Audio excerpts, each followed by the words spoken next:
Once again, it's the upgrade. My name is Gary Muttley. He is the one and only Len Carmichael, Landmine Studios. It's been quite a couple of days, has it not? Yeah, it really has been. Just the news cycle in the last week has blown my mind repeatedly.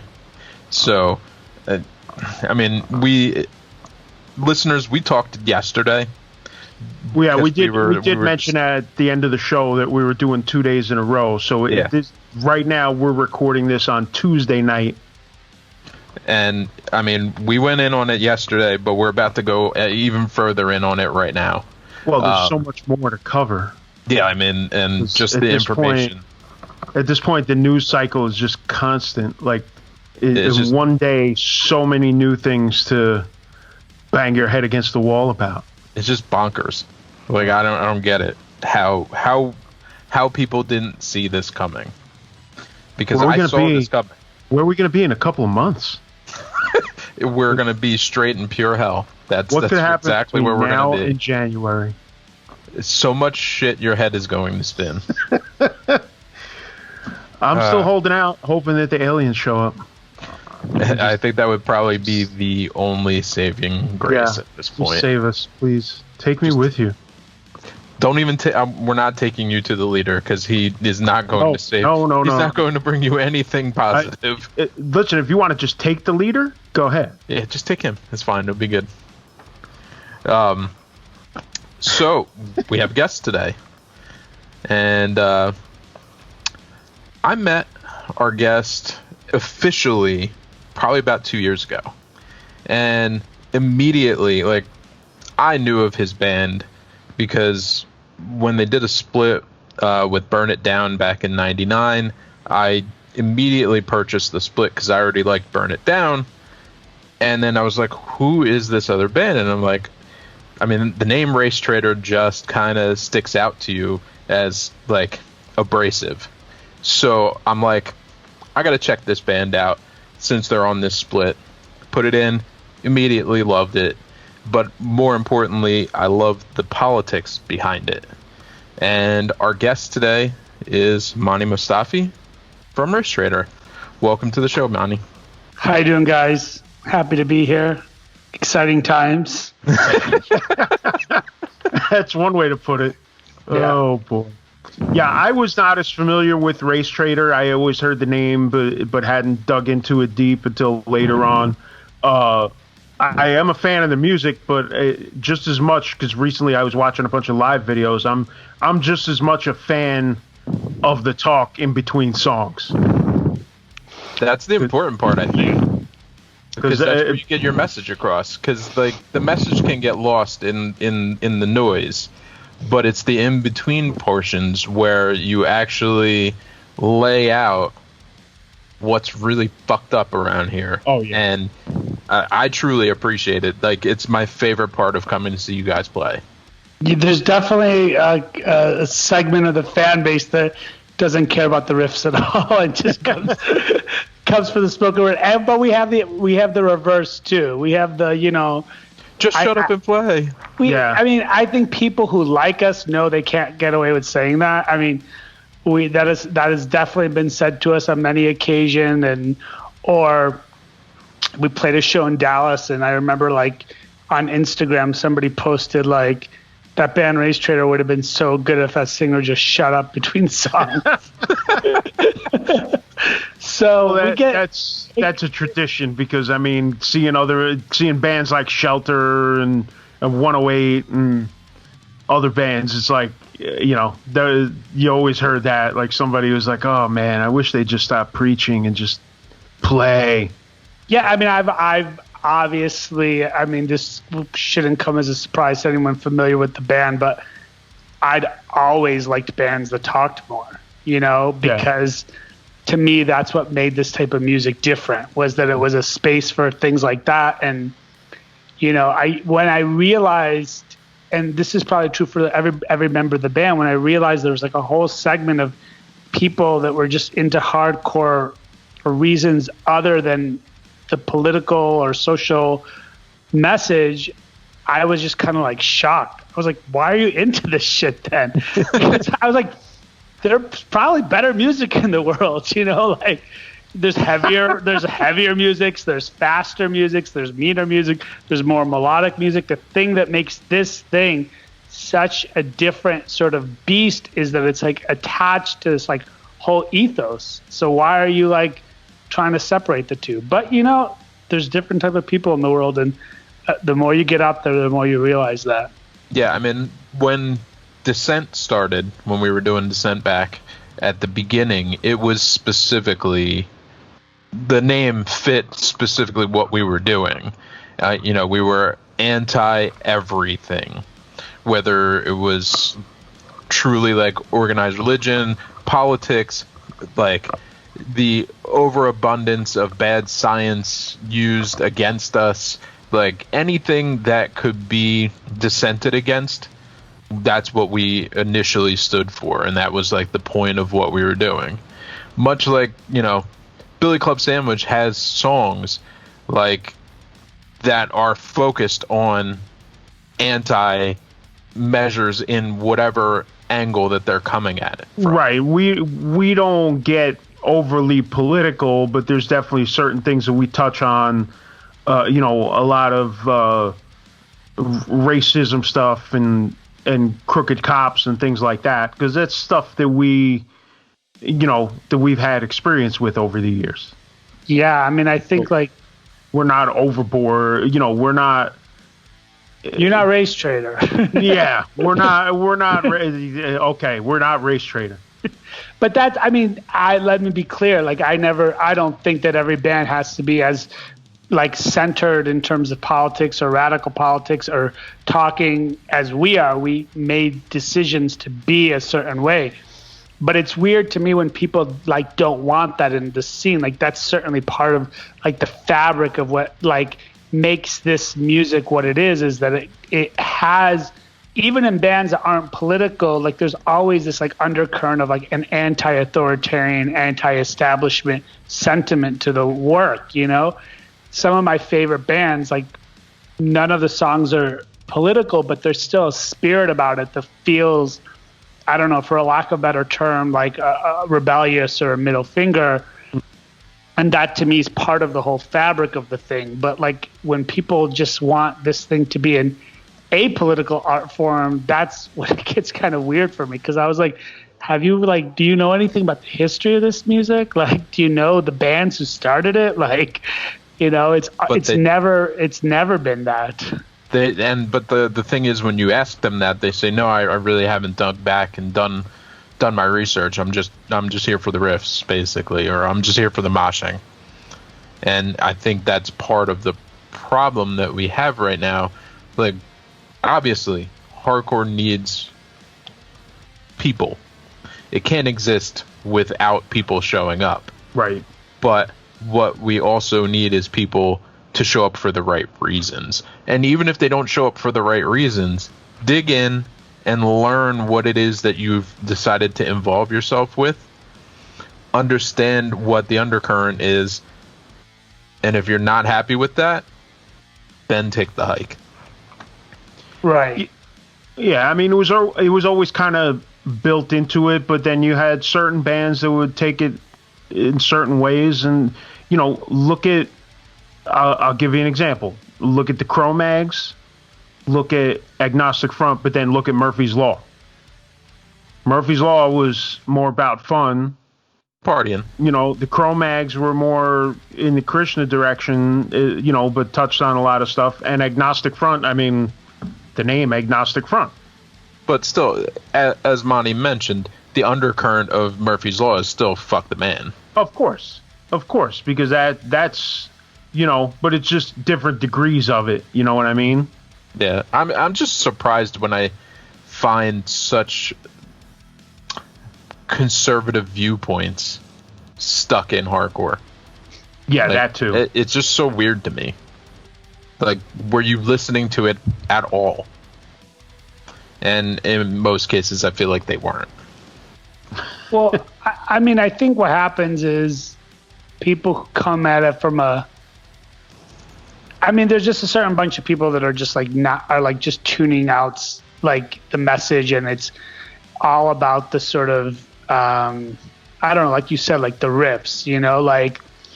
But I think there's also like this breed of people that we could kind of call like the alt-right of hardcore. I think case in point of that right now is probably Mean Steve. But it's these people who try to frame being conservative as being punk, right?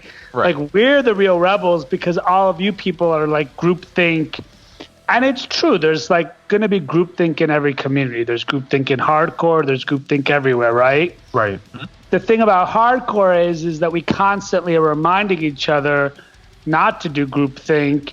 And we all kind of came to this space because we were running away from the bigger groupthink, in what we might call more mainstream society. And, so I always joke, like these hardcore bands will write things like some hardcore bands will try to be like real tough and they'll write on their flyers like no safe spaces. I was like, this whole fucking thing is a safe space for you. Like you could have fucking survived like some corporate American job and you come here and you let out all your emotions in this like fucking safe space. So I kind of like, that's kind of what it is for me. Like, so it's not surprising that everybody has the same views. I mean, we gravitated to this scene because we were looking for something different, and then we educate ourselves, and I remember like in the 90s there was like a point of time in Chicago where like everybody was vegan straight edge, and the guy who was vegetarian straight edge, people would like look at sideways, like what's going on with this dude, or like there was like one guy that was like vegan but smoked, and people would be like, what's going on with that person?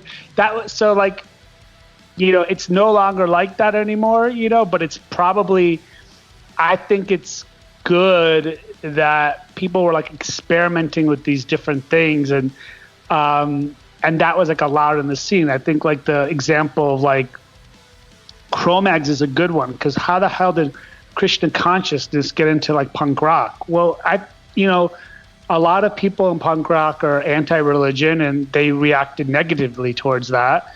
But I actually think it's a testament in some ways, because it was like some people experimenting with this like radical idea, right? Christian consciousness is kind of a radical idea.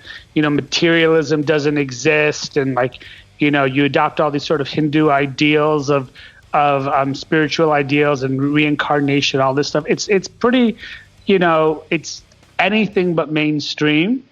And I applaud the fact that like this scene allowed that conversation to happen. 99% of hardcore kids never gave it more than a 10-second look, right? But for some people, it helped them. Some people probably fucked them up, but it was like part of the thing. So, yeah, I mean, I always kind of like, this is a space for lots of different things to happen. I mean, we have our limits, we tend to fight Nazis if they show up at shows, but other than that, there being quite a amount of stuff that could happen. So these conservatives that try to like pretend that they're like the rebels and stuff, to me is like funny, and then they're like glorifying cops and all of those things. Like, it's just weird.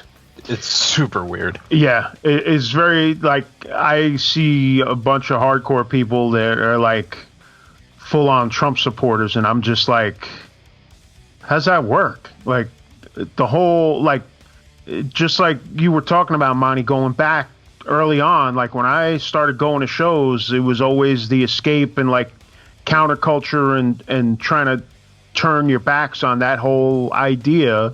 And that's what, that was the bond, because you had kids from all these different places all coming together.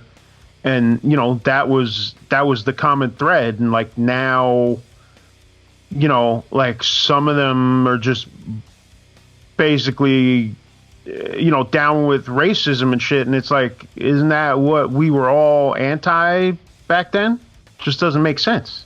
I mean, there's a lot of ways I think that like kids who are into hardcore, and like, I guess now we're saying adults that were into hardcore, like kind of like can be pulled in that direction.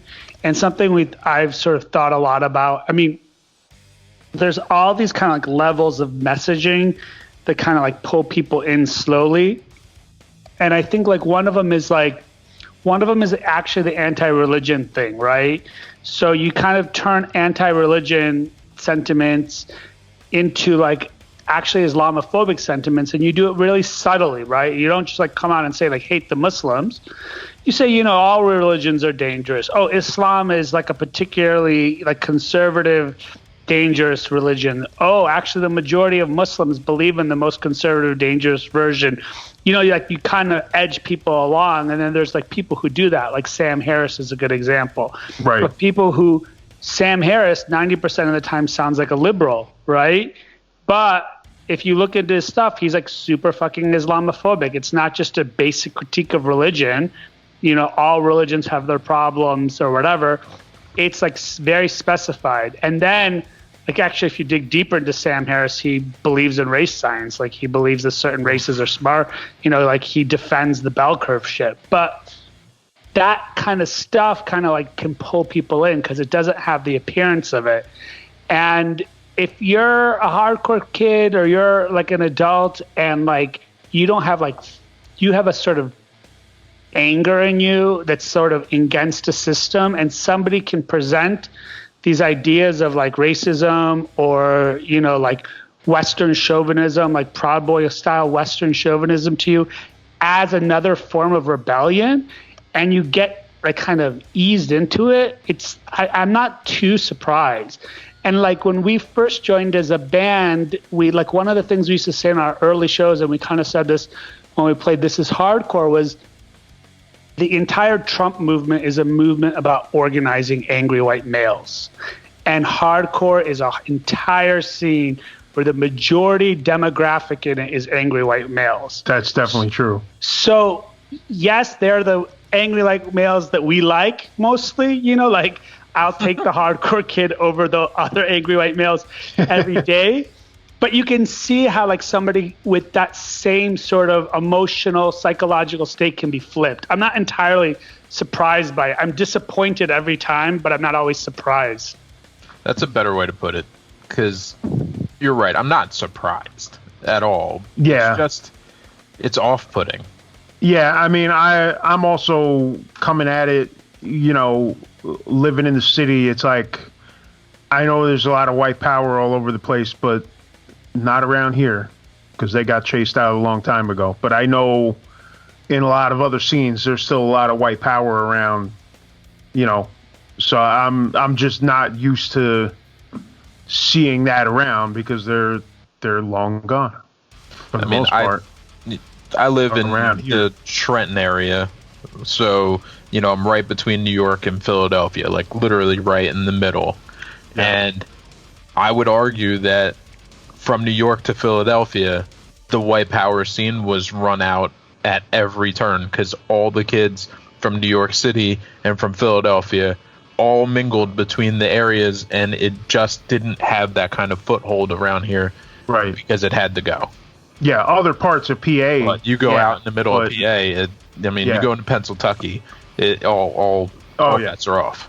And I just laugh because I'm replaying in my head, you know, that scene from Hellfest that we've talked about before with the guy with the swastika tattoo getting dragged out of the place. Just dunked.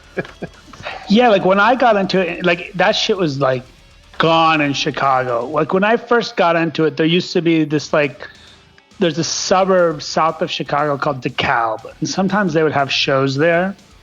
Right. And that was like kind of, you know, like that was like where it stopped feeling like you're even really in the Chicago suburbs. You're starting to go somewhere else. You know, like that's the kind of suburb it was. Right. And one time we saw a bunch of like scrawny kids like trying to be Nazis and seeking Highland. And we weren't like tough at all as our crew, but we still thought like, okay, we got to chase these guys down. Nice. So we ran after them. And they just like ran away, and that was it. That was my entire experience with like Nazis and hardcore. So when we talk about like fighting the Nazis out of their scenes and stuff, that was really kind of foreign to me. Like, and that's why like if you Racetraitor, before we kind of got back after the Trump era, we were much more focused on like much more systematic, subtle forms of white power, because that kind of overt, cartoonish, dangerous but cartoonish still conform wasn't like part of our experience. Right. We were much more worried about the ways Joe Biden was racist than the ways that like some like Hammerskin or some Proud Boy even or whatever is racist. Yeah. And so then, but when we came back, I felt like we had like gone in some sort of time machine. Like it wasn't like it was taking over hardcore or anything, but like, I mean, for example, like just like things that get written under like Racetraitor videos on YouTube, right? Jesus. You can't even put any weight in that other than the fact that these people are out there. I never even understood that these people were out there like paying attention to our shit, like sometimes we get trolls on Racetraitor's social media stuff, and I always kind of like follow the troll, like the line, like I always click on the trolls to see like what their shit is, and they tend to like, I would say 70% of the time they're black metal kids. Right? I'm not trying to say all black metal is racist. Don't come in, but a lot of it is. Let's be fucking honest. Most of it is. A lot of it is. So they're like always like people that have like fucking like, what is it, the black sun tattoos and are into Odidism and all that shit, And those people always seem to find some problem with us. And surprise, surprise, you go click on their pages and that's the scene they're into. They're kind of all like the stepchildren of Varg. But sometimes sometimes you can tell it's a conservative, hardcore kid that thinks like, and that's when it's like a little bit more, I don't want to say like, again, it's more disappointing. So you've mentioned Chicago a few times. Racetraitor started in Chicago. What year did you guys start? Was that I think it was I think it's 96. Okay. That's usually what we say. It's conceivable that it was like in 95, but I think it was 96. And as a band, when you started, the whole point is still the same point that you're at right now. I mean, the style changed, but the message never changed. Yes. You got to also understand when you call your band Racetraitor, you kind of lock yourself into a message.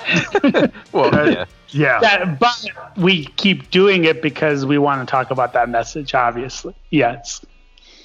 And you've had a lot of members in and out, but who are the core members? You would say that if it's going to be a Racetraitor release or a tour or whatever, who has to be there for it to feel real?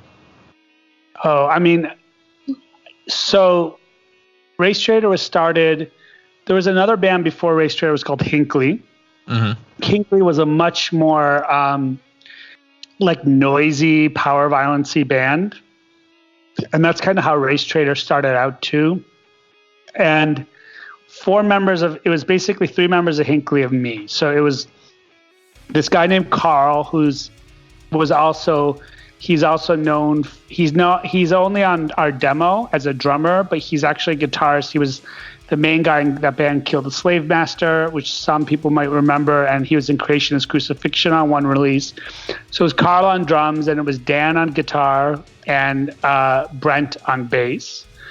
And then Carl wanted to switch to guitar, and so we got Andy on drums. So our first release was basically, and then Carl quit because Carl's a maniac in ways that make him amazing and a genius, but make it like very hard for him to stay in a band. I think we all know those people. Like the best musician in every town is a person that can't function in a band. Yeah, probably. Pretty much every best musician I know has serious functional issues. Yeah. Right. So the band Hinckley is obviously a nod to John Hinckley, right? Yeah. So that was it was a nod to John Hinckley. That was another very punk name. And so when Hinckley broke up for like completely personal reasons, and those dudes just called me up, I'd put out the Hinckley EP, the 7-inch, and those dudes called me up and they're like, "Do you want to do a metal band?" And I was like, "Yeah, let's do one." You're like, and "Fuck yeah, let's do it." That became Racetraitor. So then Andy joined the band when he was 15, because Carl basically didn't even. He's like, I found a death metal drummer. That was how he described. That's how he described Andy. Because like back then, nobody could play like, a Cannibal Corpse song or something. Like hardcore drumming wasn't that like, it was closer to punk than it was right. Like to Integrity metal. was one of the first bands that did double bass, and if you listen to the double bass of the first Integrity record, it's like it's like not anything crazy. I mean, it's amazing, but it's not like crazy drumming. So, but Carl found Andy, and then that was probably like me, Andy, Dan, and Brent are probably like the core artistic forces for the majority of Racetraitor. And so the reunion, so we've had other members, and currently we have a woman named Andrea Black in the band. And but like me, Dan, and Andy have been on every, I guess, formal release outside the demo. And me and Dan have been on everything else, including the demo. But we haven't had that many members. Like we're not one of, there's some, I mean, I look at some bands, all their sort of ex-members, and it's a crazy long list. We've had a bunch of different people play bass in formal and informal capacities, like touring bass players, people who played on one record, things like that. But so, but I guess the core of Racetraitor is me, Dan, Andy, Brent, and now Andrea is part of the band. And I doubt that we would ever do anything without some mix of most of those people together. Right. So we played together in Texas. I think it was Austin. No. It was San Antonio. San Antonio. It was I don't know, 18 months ago or so. It was last summer-ish. Yeah. So I think that was probably the 6th time I had seen this current incarnation of the band, and maybe somewhere around that amount of times. But I thought that was actually one of the best sets, despite the crowd. Like I feel like you guys, like the crowd was 50-50 on the whole show, I would argue. Yeah, on the whole show. It was a weird show. It was a really weird venue for that. Like, I would say, so one thing definitely is like every band vibes off a good crowd. There's no doubt about it. If the crowd is good, they're into you, you play better 99% of the time. But Racetraitor's always been sort of a weird beast because we talk so much, so we're political. Also, our music is not, it involves a lot of extreme tempo changes and things like that. It's not the most obvious music to bob your head to, Right. We've always been a crowd where we've always been a band that you can't actually, crowd interaction is different for us than it is for other bands. That's right. That's the way I would put it. There are bands where the entire audience looks like frozen in place our entire set. And we think they hate us, and then afterwards they're just mobbing us wanting to talk, right? It's just that they're just stunned on some level because they've never seen a band like us before, right? So they just kind of don't know what the appropriate reaction is. Are you supposed to mosh on this band who's talking about genocide in their song or something like that? They don't know. So because we've always been that kind of band, I think we've been able to exist we could exist without a crowd reaction a lot of times. So we had some of our best shows, I think, are ones where the crowd have just been I haven't been able to read them. I mean, I would say our best shows ever, if I had my top 10, are all ones where we had great crowd reaction and I felt the band was on fire. But there are certainly times where I just felt like we were just generating our own thing. We were locked into each other regardless of what the space was around us. Right. And I felt like that show was a show where, I felt also what's different about me as a frontman is because I speak so much, a lot of my performance is also whether or not I'm delivering the message as effectively as I can. And I'm not as good at it at every show like anything else. It's a skill. I don't write anything down. These aren't memorized lines. Sometimes I think about ways I want to say a certain thing before we get on stage. And obviously when you tour, you tend to riff off the same ideas night to night. Every band does that. even if it's just like how you sort of salute the crowd or your mosh calls. You use the same ones night to night. Yeah. But nothing is scripted, and it's always different. I always try to cater to the crowd or the location or the city, whatever I can do. And so sometimes I feel like, wow, like I'm just really delivering how I want to deliver the message. And sometimes I'm not. And it's really, like I said, it's like really not crowd dependent. It's somehow, it's fueled by something else, like my own psychology, my own energy. And that I think impacts our show a lot too, because like Gary said, like there are people that want, what's interesting about us is what we say in between songs. And that's what they're there to pay attention to.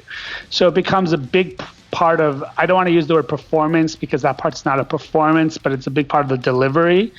And so, yeah, I think that's interesting. And that show didn't have Andy in it either. He didn't have you guys had a different drummer that day. Yeah.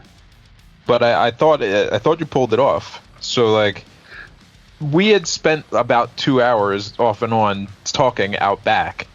And we had random, just varying conversation throughout the day. It was blistering hot. I mean, it's Texas in the summer, so what do you expect?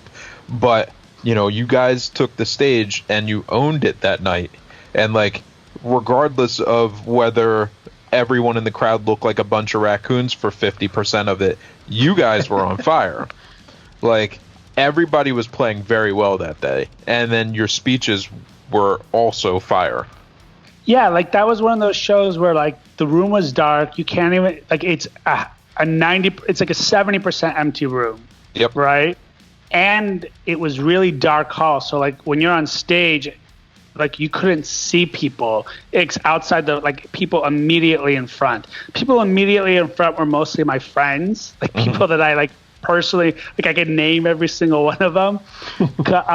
And then there was just like black, and I couldn't tell you if there was like 10 people in the black or 100 people. There weren't 100 people at the show, so it was a smaller number. Yeah, I would argue there was like 65 people paid at this show. Right, 65, and it was one of those fests that it's like mostly bands watching bands. Yes, but after the show, that was a show where a lot of people came and talked to me. A lot of, like, proportional to the number of people in the crowd. Right. A lot of people came and talked to me, and they talked to me for a while. So, like, that's one of the indicators that it's a good show, right? Like, right. We played this show in where was it? South Carolina, and there was like nobody at the fucking show. Like, there was so few people there. And then we sold $250 of merch, and one of our friends at the show said, I have never seen a band sell more merch to a smaller crowd. So that was like an indication that we did well, right? Like, oh, we must have done really well because we sold like $250 is not a lot amount of merch, but I've played shows with like hundreds of people where that's all we've sold, right? Same. So, I mean, I've played shows to hundreds of people and sold less than $100 worth of merch. Same here. I've definitely done plenty of shows like that where, as packed as it might be, we only sold $50. Yeah, and like somebody was there the whole time. You just didn't have what they wanted that day, or you didn't pique their interest enough for them to want to hand money, and that's on you for that day. But that's one of the subjects that me and Gary have talked about 1,000 times, is that the idea when you tell somebody, oh, I'm in a band and I'm going on tour, it's a crapshoot out there. You don't know what you're rolling into. The promoters are telling you, oh, it's going to be the greatest show in the world, and it's every show that you hear that about, and you just don't know. And the further back you go, the less you have access to like how many people said they were coming on Facebook. That's like a 10% measure. So if 600 people say they're coming, there's going to be about 60 people at the show. But you know what it's like to be out on the road and walk into a venue and be like, all right, we got 3 people tonight, let's do it. Right. Yeah, I think a lot of bands do this, but like we always are like pushing for the smallest physical venue. Like what's the smallest space in town? Let's play that, Right. Even if we think the show's going to do well, we still are like, let's just not risk it. The other thing is like, we're so part-time as a band, and we are a completely like, I mean, every band is, but we live in 4 different cities, and we're not a big band. We're not like some people think that we're a bigger band than we are, but we're not like a legacy band that can ask for like, $2,000 guarantee every night and fly every member out and all of this stuff. We get paid what most, I would say, mid-sized bands do in hardcore, a few $100. A really good payday for us is like a big fest, and we maybe get like, I don't know, $1,000. But to get that $1,000, we've already spent $1,000 in plane tickets getting out to that fest, right? Oh, yeah. So it's a break even. So it's a break even if we get $1,000, which is a huge fucking payday for us, right? Right. So most of these shows, like, we are not like, we're paying out of pocket to play, and so we try to make sure we're like a little selective now. We try to make sure that we feel like it's gonna be something special. It's not always about like the size of the show. It might be like the bands we play with. It might be like the reason we played that San Antonio fest was because the promoter, Devin, is like a really cool person that was really supportive of the band from the jump. Like as soon as we got back together, he's one of the first people that called us or like contacted us. He interviewed us for his zine. He asked us to play his fest, like I think 2 or 3 years running. And then we felt like this kid is somebody we want to work with. We know his fest is like sort of up and down in terms of like, I don't know, in terms of like what it might be in terms of turnout, but that doesn't matter. Like, it's important to us to like work with this guy because he's cool. So there's always, we make decisions like that. It's not always about the size of the show or whatever, but we are pretty selective. So we kind of are curating ourselves to only having like curating this so we only have like good memories of when we, and you also know what it's like when you're taking time away from your kids and family. It needs to be worth it. Like, absolutely. It needs to be. Yeah, that's the way with Billy Club. It's the same thing because we're spread out pretty far. Like I'm in the Bronx and Glenn the drummer's in Harlem, but then Martin the singer is down in Jersey, and Malone the guitar player, he lives up in Connecticut, like 2.5 hours away. Yeah. So even for us to just get to practice is a lot of work. So to coordinate shows, it's like, it's a headache, and we've got to be more picky about it because it's a lot of travel, and it's money. It's money, and it's probably a hotel room for at least one of us. And I mean, it doesn't necessarily mean that we got to play a big place or get a big guarantee, but just like you said, it's got to be worth it because we got kids and we got jobs, and a couple of us. If we're playing on a weekend, it's like for a couple of us, we could be working that weekend. Right. And even making overtime and making extra money. So it's like, you want to make sure that it's worth taking that time off.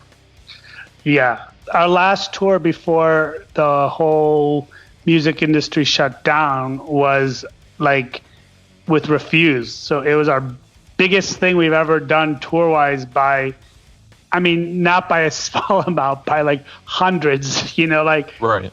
These were like some of the biggest outside of fests. These are like the biggest shows we've ever played. And even as the opening act, a lot of the times by the time we got on stage, even if the room is half full, that's like some of these venues are like 2,000 cap venues. So that's a pretty big crowd you're playing to. But then it wasn't just that. It was also the idea that, like, we had our own green room every night. Sometimes we had to share it with Youth Code. That was like when we were slumming it. And, like, they brought us. Cider? We did. We had, like, hummus on it. And oh, you guys broke the bank.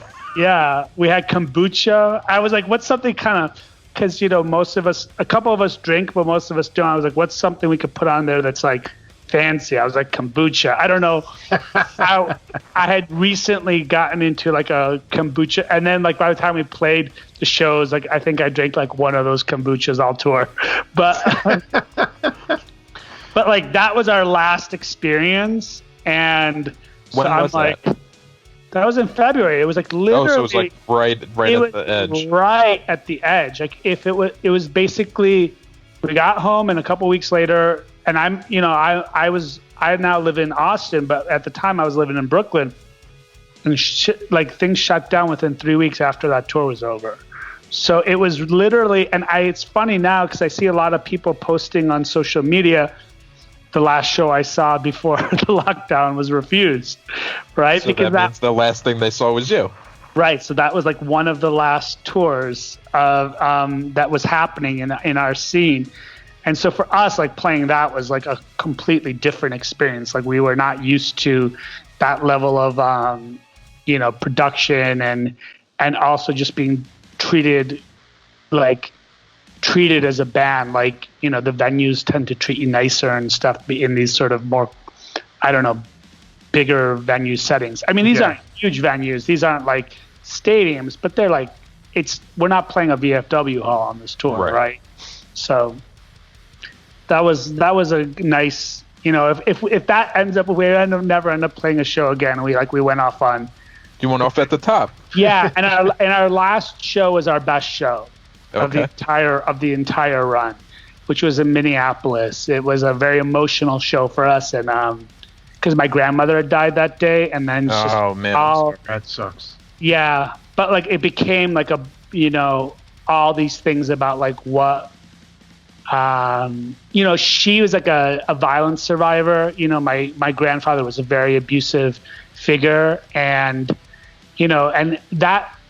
and so her being a violence survivor, and then all her and she stayed in the relationship for her kids. Like so many women do, like they stay in abusive relationships because they need to they're trying to preserve the life of those children, or they don't think they can maintain custody. And, my grandmother's from both of my parents are from Iran. And, in Iran, it's not, women aren't guaranteed custody after a divorce. I mean, it's a very patriarchal society. So, and the legal system back then, I don't know what the law was back then, but the law now is that custody goes to the father. So she stayed in that violent marriage, because of those kids. And then and then all her kids, except for one, she had 3 sons and a daughter. They all immigrated outside of the country. And so it's always kind of interesting to me, for me, that show is really about this kind of connectivity between all these challenges we face as human beings. We have there's this gender-based violence and how that connects to the migration story. And now she sacrificed so much to have her Iranian children move to the United States for what they believe is a better life. And now we living under Trump, where there's a travel ban. My grandmother, if she wanted to visit us, she couldn't. I mean, she passed, and but she couldn't have visited us because of fucking Trump. So it's kind of that's one of the reasons that show is so major for us, and that being our last show we played before the pandemic is because this really personal thing happened to me. But I think a lot of people, when they sort of trace their personal life is so impacted by these macro politics stuff that sometimes they can't put their finger on, but it's there. When you're an immigrant, and when you're an immigrant from a country that there's some issue about, then it becomes clear. So, being Iranian in the United States, I don't have a memory where I don't have one memory where I wasn't conscious that a whole bunch of people in the United States hate my country of origin. Even though they don't know shit about it, right? Right. They hate it because it's one of the bad guy countries. Right. And then you think over time it's going to get better, right? You think the revolution happened and there was tension and there was the hostage crisis. When that shit goes away, it's going to get better. But it kept getting more and more intense. And with Trump, it just became so much more personalized. Like, you know, U.S. law like says you can't like discriminate against citizens, but it can. U.S. immigration, the Constitution basically says you can discriminate against people who come to the country, whether they're like tourists or visitors or immigrants, basically any way. Like, and that's so when they did the Muslim ban, they believed it like they could get it, like it worked under U.S. law because they were allowed to do that. And it was interesting that like the courts kind of pushed back against it, and they sort of rewrote it to make it narrower, like Iran, like dangerous countries, you know, Iran's a dangerous country. But one thing I think that people don't realize is that when you do that, you're not just discriminating against those immigrants, because we are like a multicultural, you know, every single nationality exists in the United States. There's people of every single nationality. So you're discriminating against me, like maybe not directly, but indirectly in terms of what access I have to my family visiting. And then there's a psychological aspect of it too, where you realize like, oh, they can make a law against me. Yep, right? They could. Right. And of course, there's lots of people in this country that have had laws against their, you know, their race or nationality. It's a very, yes, some people in this podcast are raising their hands. But, you know, it's, I think like some newer immigrants to the United States, like Iranians, like people like me, don't think as much that thing could happen to us, because we like people tend to think about that stuff as like a historical relic, right? And but I always try to like warn people. I was like, you don't know how fast we can, like, whatever progress you think we've made on paper or whatever, you don't know. Easily turn back. Yeah, it just take. I always sort of thought it was like, you know, like I always thought to myself, like with Steve Bannon, when Steve Bannon left, I was really happy. And when he left the Trump administration, because I knew that guy had a vision of what he was going to do if there was like another like terrorist attack that looks like it was done by like Muslims from another country. Yeah. He was ready to lock shit down, right? Yeah. People were going to be were going to be rounded up, like camps, the whole deal. Like, they might not have made it as overt as like Japanese internment or something like that, but they would have tried to move as far into that direction as they could have. It was very obvious to me.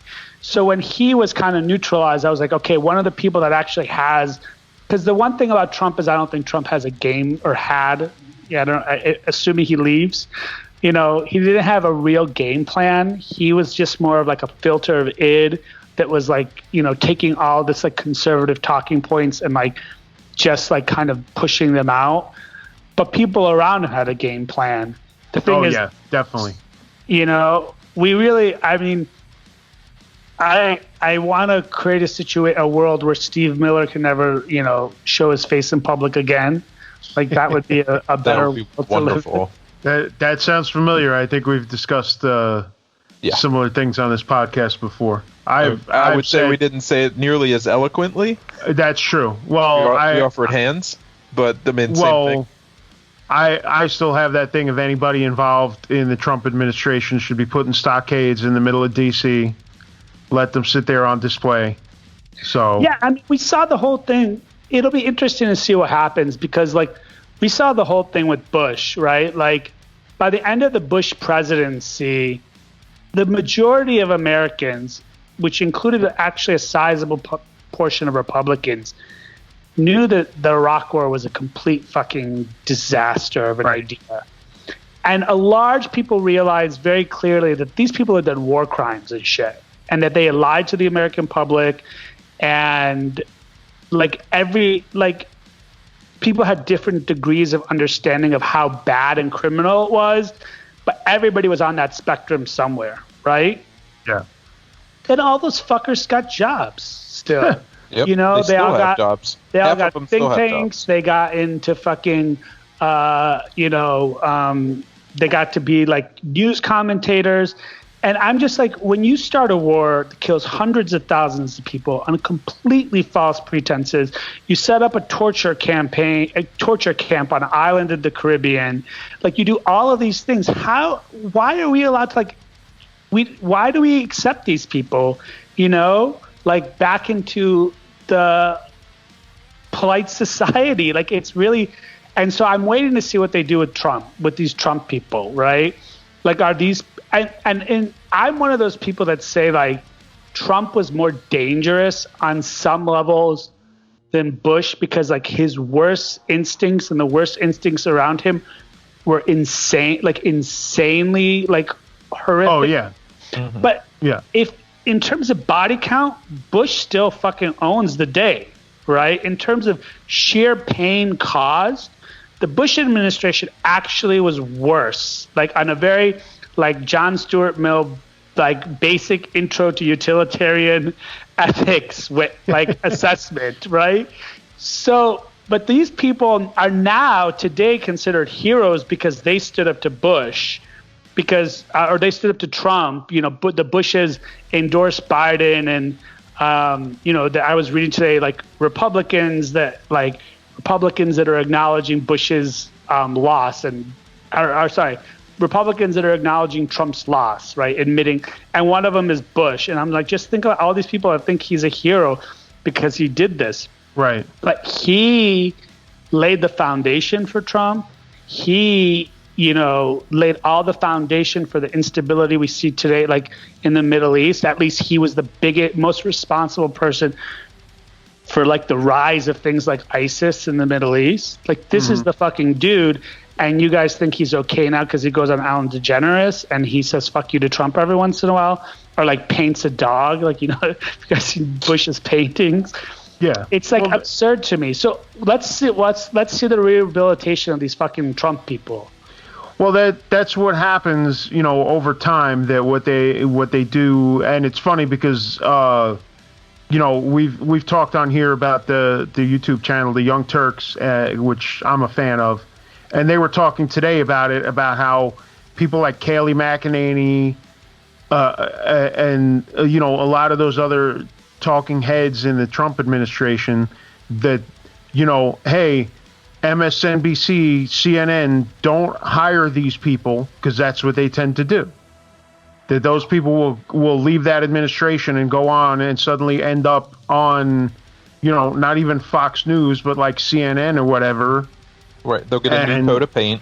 Yeah, and they'll get a new coat of paint, and everything is fine. And but they're complicit in bullshit, and I'm not for it personally.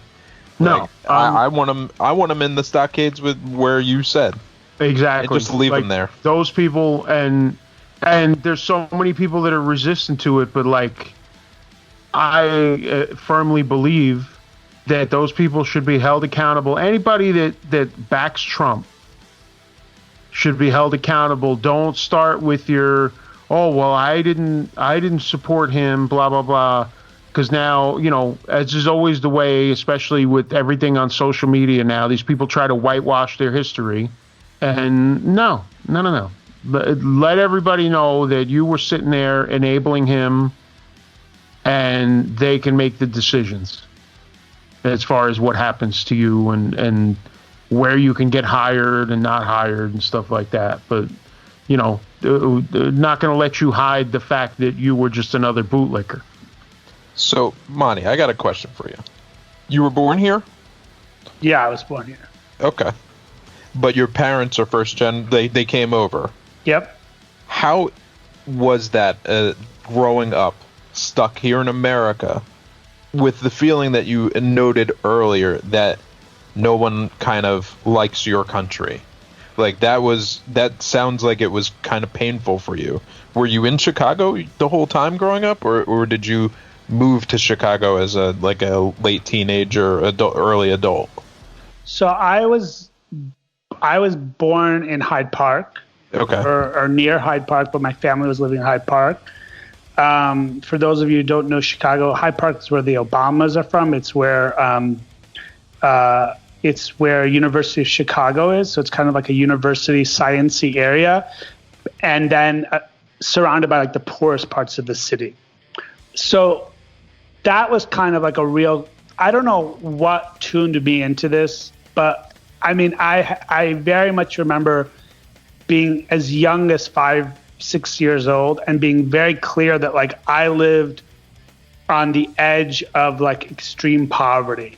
That, like, a block. And I lived on we lived in this building that was university housing. So it was for like faculty. I don't remember if it was for faculty or whatever. My dad was a researcher in the hospital.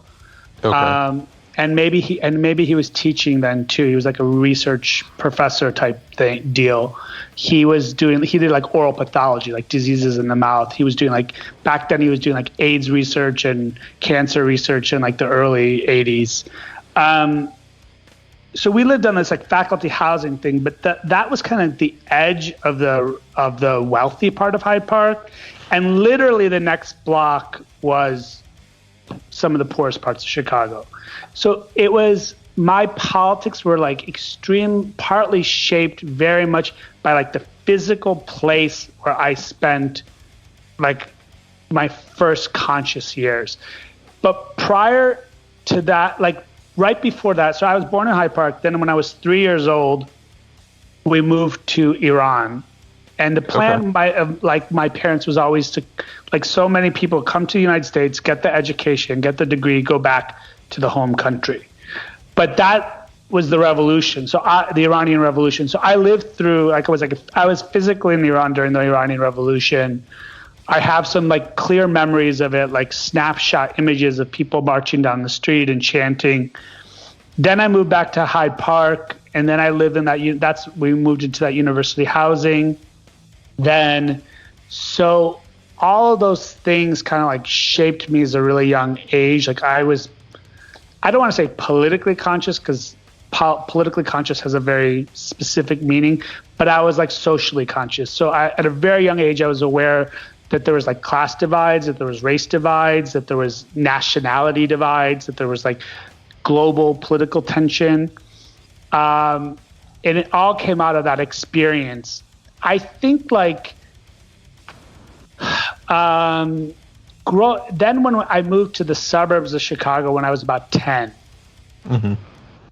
when I was in the city, maybe partly because I was younger, maybe partly because I was in a more diverse setting, I never felt directly from people around me any sort of like racism or bigotry. I understood that there was a greater societal thing, and that made me nervous. But I also understood, like I said, like I understood like I wasn't that one block down that was poor, right? I understood like I had some, I mean, I didn't have the word privilege back then, but I understood the concept when I was a kid. I remember like I was even going to a private school that was part of University of Chicago, and my friend who was living in our same building, he went to the public school. And I remember I visited him in public school one day, and there was the door in the hallway was closing, and it was one of those doors that's like a frame that has like two glass panels. Okay. And I put my hand out to like stop the door. It was a heavy door for I must have been 7, 8 years old. I put my hand out to stop the door, and there was no glass in the door. And it just swung and knocked me right in the head, like super hard.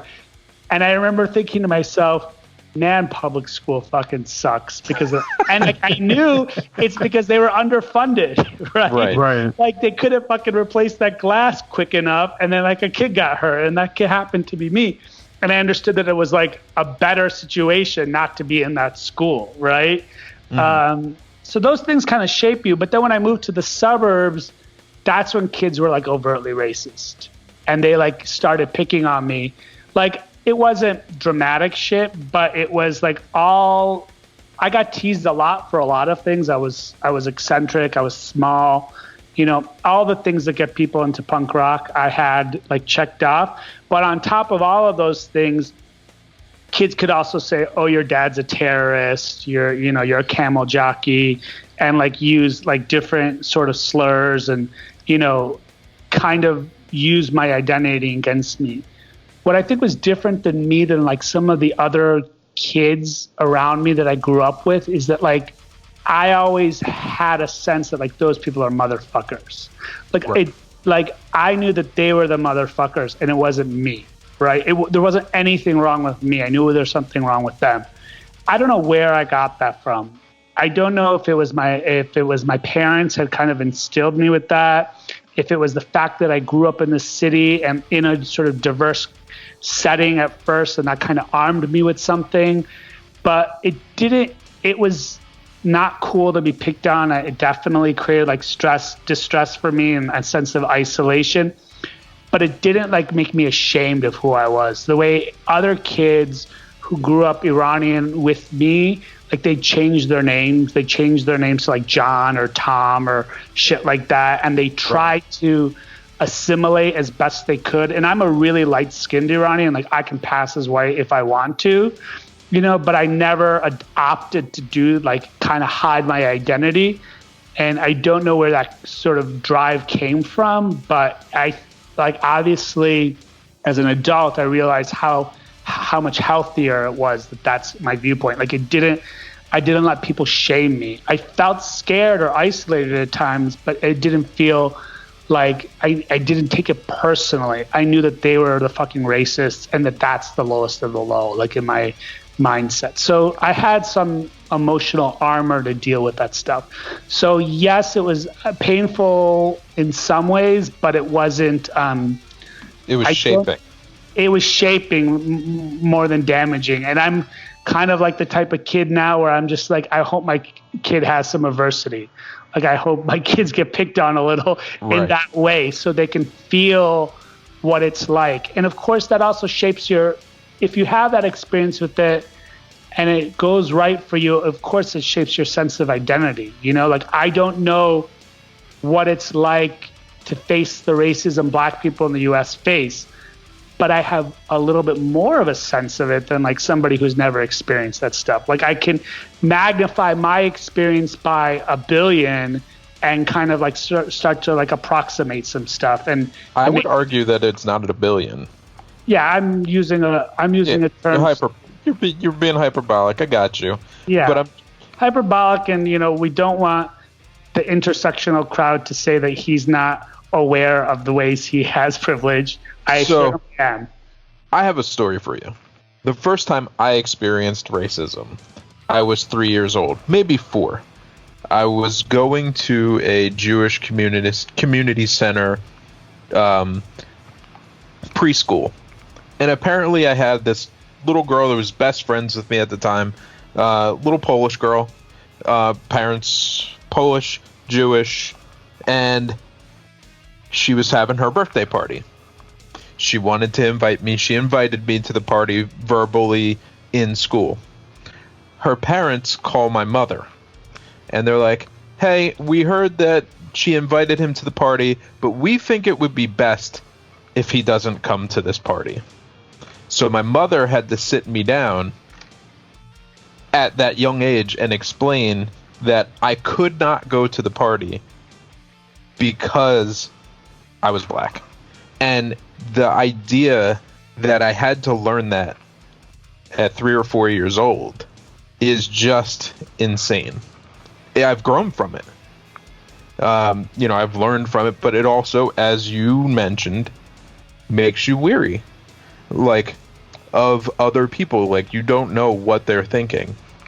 And automatically, right off the top, I automatically think in any situation that all eyes are on me. Because I am other. And I understand your experience. And that's where I'm going with this. Like, I fully understand where you're coming from. And I believe that you understand where I stand. Yeah, I mean, I definitely can empathize with a lot of those types of experiences for sure.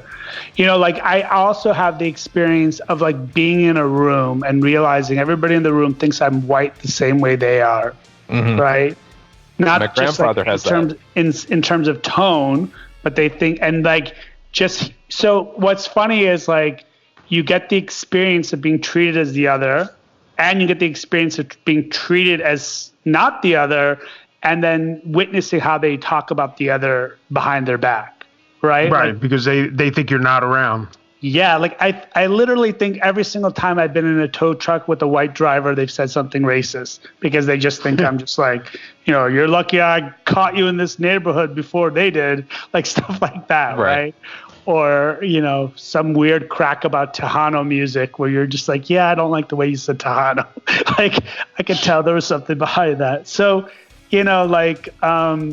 Yeah, like, so it's interesting, like, and I think that informs the Racetraitor experience too as a band, because like I kind of have witnessed elements of both sides, never 100 degrees one way or the other, you know? So that kind of allows me to kind of see, that kind of shapes the way I sort of view the political landscape and the world around me, is because I kind of can, there's a level to which, there's a level to which like proximity to whiteness gets you to dissect it in ways that like maybe a distance from it doesn't.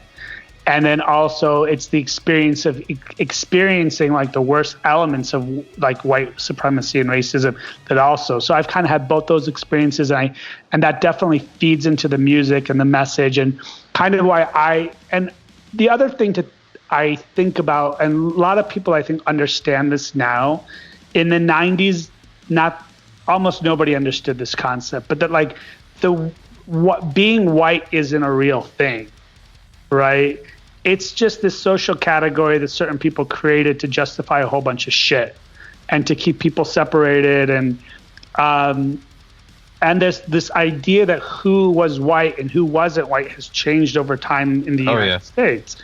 And so, we named the band Racetraitor because like one of the dudes in the band saw an episode of, I don't know if it was Donahue or Jerry Springer, where they always have the Nazis, and the Nazi like called somebody else who was dating a black girl or something a race traitor. Right. And then Dan. Was it Geraldo? I have a feeling it was Springer, because Springer was based in Chicago, and we loved Springer. We would like go, like me and my crew of friends would like always sign up for the free tickets and go. So it was our guitar player, Dan. So Dan his dad's actually Iranian too. It's Racetraitor has two Iranians in the band, but his mom is like a white lady from Kentucky, and not Louisville, like real Kentucky. And so he also has that kind of experience of like the dual identity or the dual experience. So he was like in Kentucky watching this episode of Springer or Donahue or whatever it was, heard the term Racetraitor, and it was like, and thought to himself, if everybody in my immediate surrounding understood what I believe and where my worldview is, I would be called a Racetraitor. And like, that's where the name came from. But then you apply it to a kid who's like Iranian, and, it's a little bit weird, but to me, it was always this idea that like, it's not really about, it's not really like, if you view race specifically about like what your, ethnic origin is, you're missing the point. It's about where you stand on a hierarchy of power.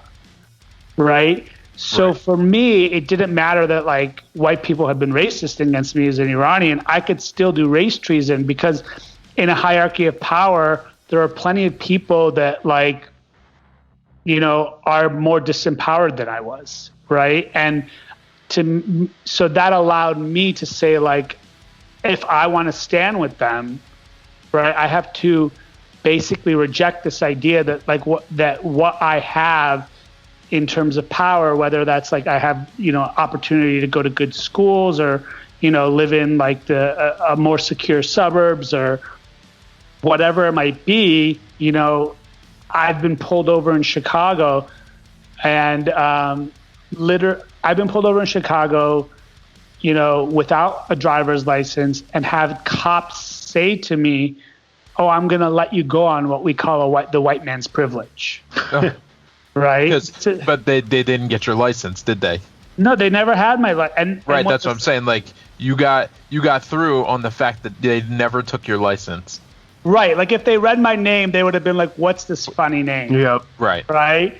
And it definitely worked to my advantage. But then I had a black friend who lived in that neighborhood. That wasn't my neighborhood, but that lived in that neighborhood.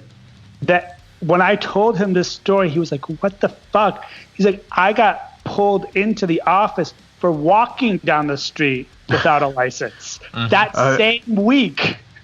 I was just going to say that because I guarantee you somebody of a different color is getting dragged right in.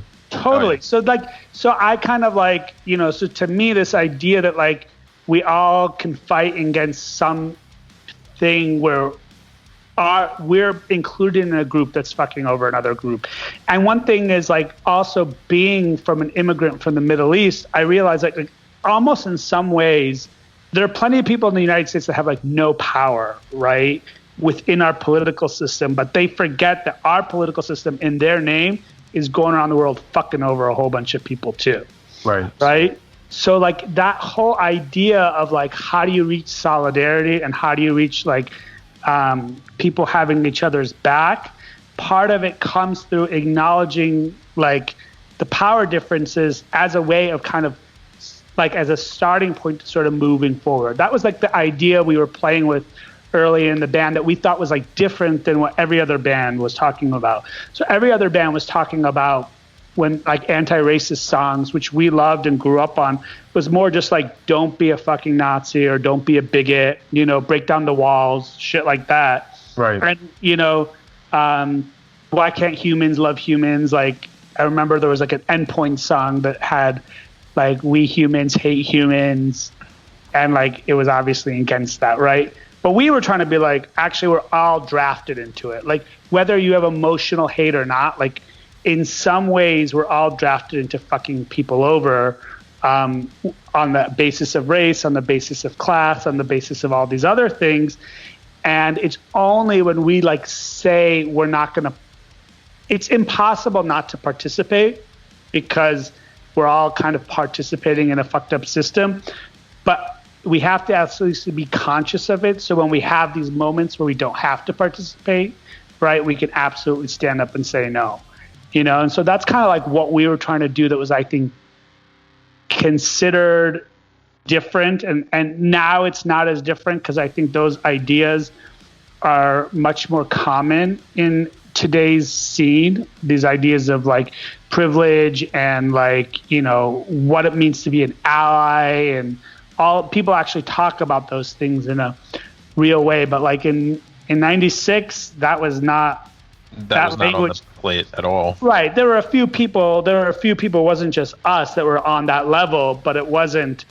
And none of those people were playing like kind of moshy straight edge shows. Zero. Right. They were more in like an abolition records, like people who like Los Crudos, so people who were like into Riot Girl stuff, and we were into all of that stuff. And we were also into, Earth Crisis and, Strife.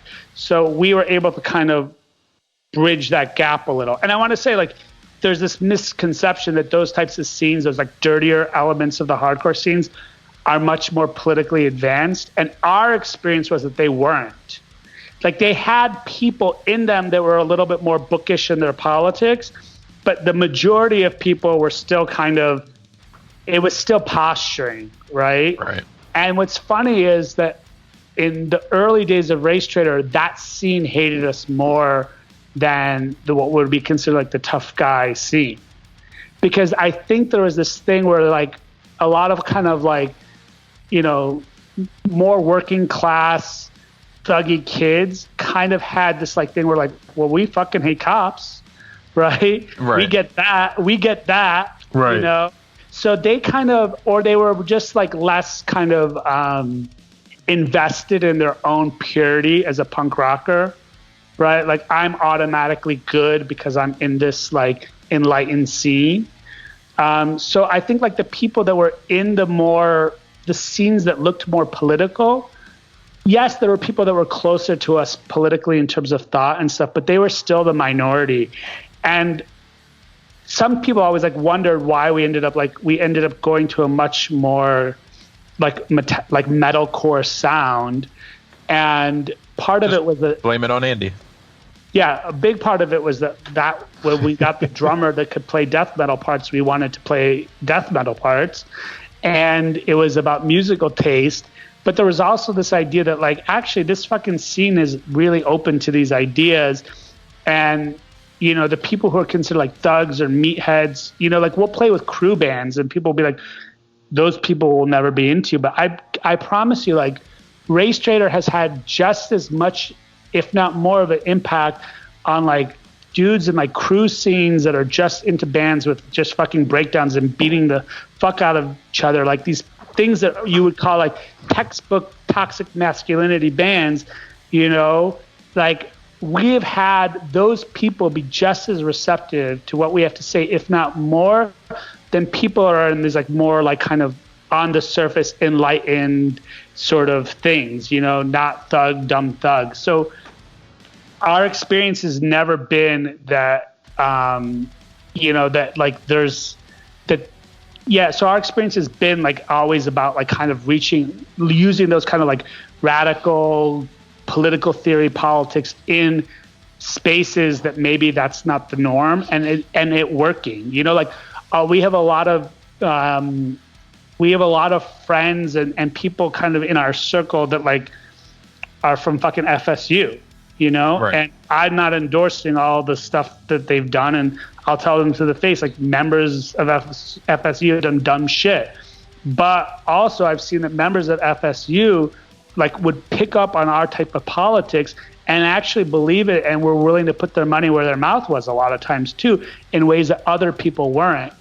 And we weren't going to say like you're not supposed to message to these people because like you don't agree with some of these, you know, because sometimes they use violence in ways that are harmful to other people. Like, sure, but if we are like cool with them, then we can have that conversation with them. You know, like there's some kids in Chicago that like they're part of a crew, and a lot of the people in Chicago are trying to get us to cancel them basically, and like not play shows with them and stuff like that. And I was like, listen, like we can actually sit down and talk to these kids, and when they do things that we think are dumb, we tell them that shit was dumb. Like, don't fucking do that, you know? But if we don't, if we're not there, if we just completely like, you know, shut them out or cancel them on a dumb infraction that like basically everybody in their 20s might have been involved with at one point or another, or they just haven't had an opportunity to think about things in an intelligent way, then I don't know like who the fuck is going to talk to them about it. So we've always kind of, at a certain point when we realized that that's what was going on, that there were people that were like, because I was never the tough guy hardcore kid. That was not my MO. Those weren't my bands, you know, like I wasn't, I listened to some bands like that, you know, like everybody did. I had a diversity of tastes, but it wasn't never my core thing. Right. Right. But I realized like that there was this like perception in the hardcore scene that like, oh, those thug guys are all a bunch of idiots and they're not going to get stuff and they're apolitical and all that stuff. And history has proven to me that that's absolutely a false statement. And actually today you see like half those guys are like fucking union activists. Like, there's a lot of shit that people, and we've gotten shit like when we were asked to play This Is Hardcore, you know, people asked us why we were doing it. And I'm like, look, I'm not here to like defend anything Joe's ever said, right? But we're going to go, if I like, you know, I'm, you know, Joe can speak for himself, right? But like, I'm not making this dude any money. Like, he's not selling more tickets because Racetraitor's on the fucking bill. But like, what do you want us not to be there? Do you want like an absence of a band like us in that space with those people? Like, don't those people deserve the opportunity to like, you know, hear a different sort of band with a different sort of message? Right. And so we're willing to play, you know, most types of spaces, you know, because we feel like a band like us is a different sort of beast, and it's important to like get out to as many different like subgenres of punk and hardcore and metal as we can, you know. For me, what I think it is to go to your point, is that people can tell when it's the real deal. It's much like being in a studio and someone is trying to do vocals and it just isn't, it's not believable. So you're sitting there and you're like, okay, you're doing this, but you're 100% not on board. If you go see Racetraitor, there is never a moment where you're like, I don't believe that this guy is telling me what he truly feels. And the reality is that people are looking for authenticity, and that is what you provide. So even if they don't necessarily find themselves to be political, listening to you, watching your band as a whole is believable, and that's what draws them in. That's a very nice thing to say. I hope that's the case. You know, yeah, I mean, we try. I mean, there's no. It's weird when people think like you would do something like this for glory. You know, like.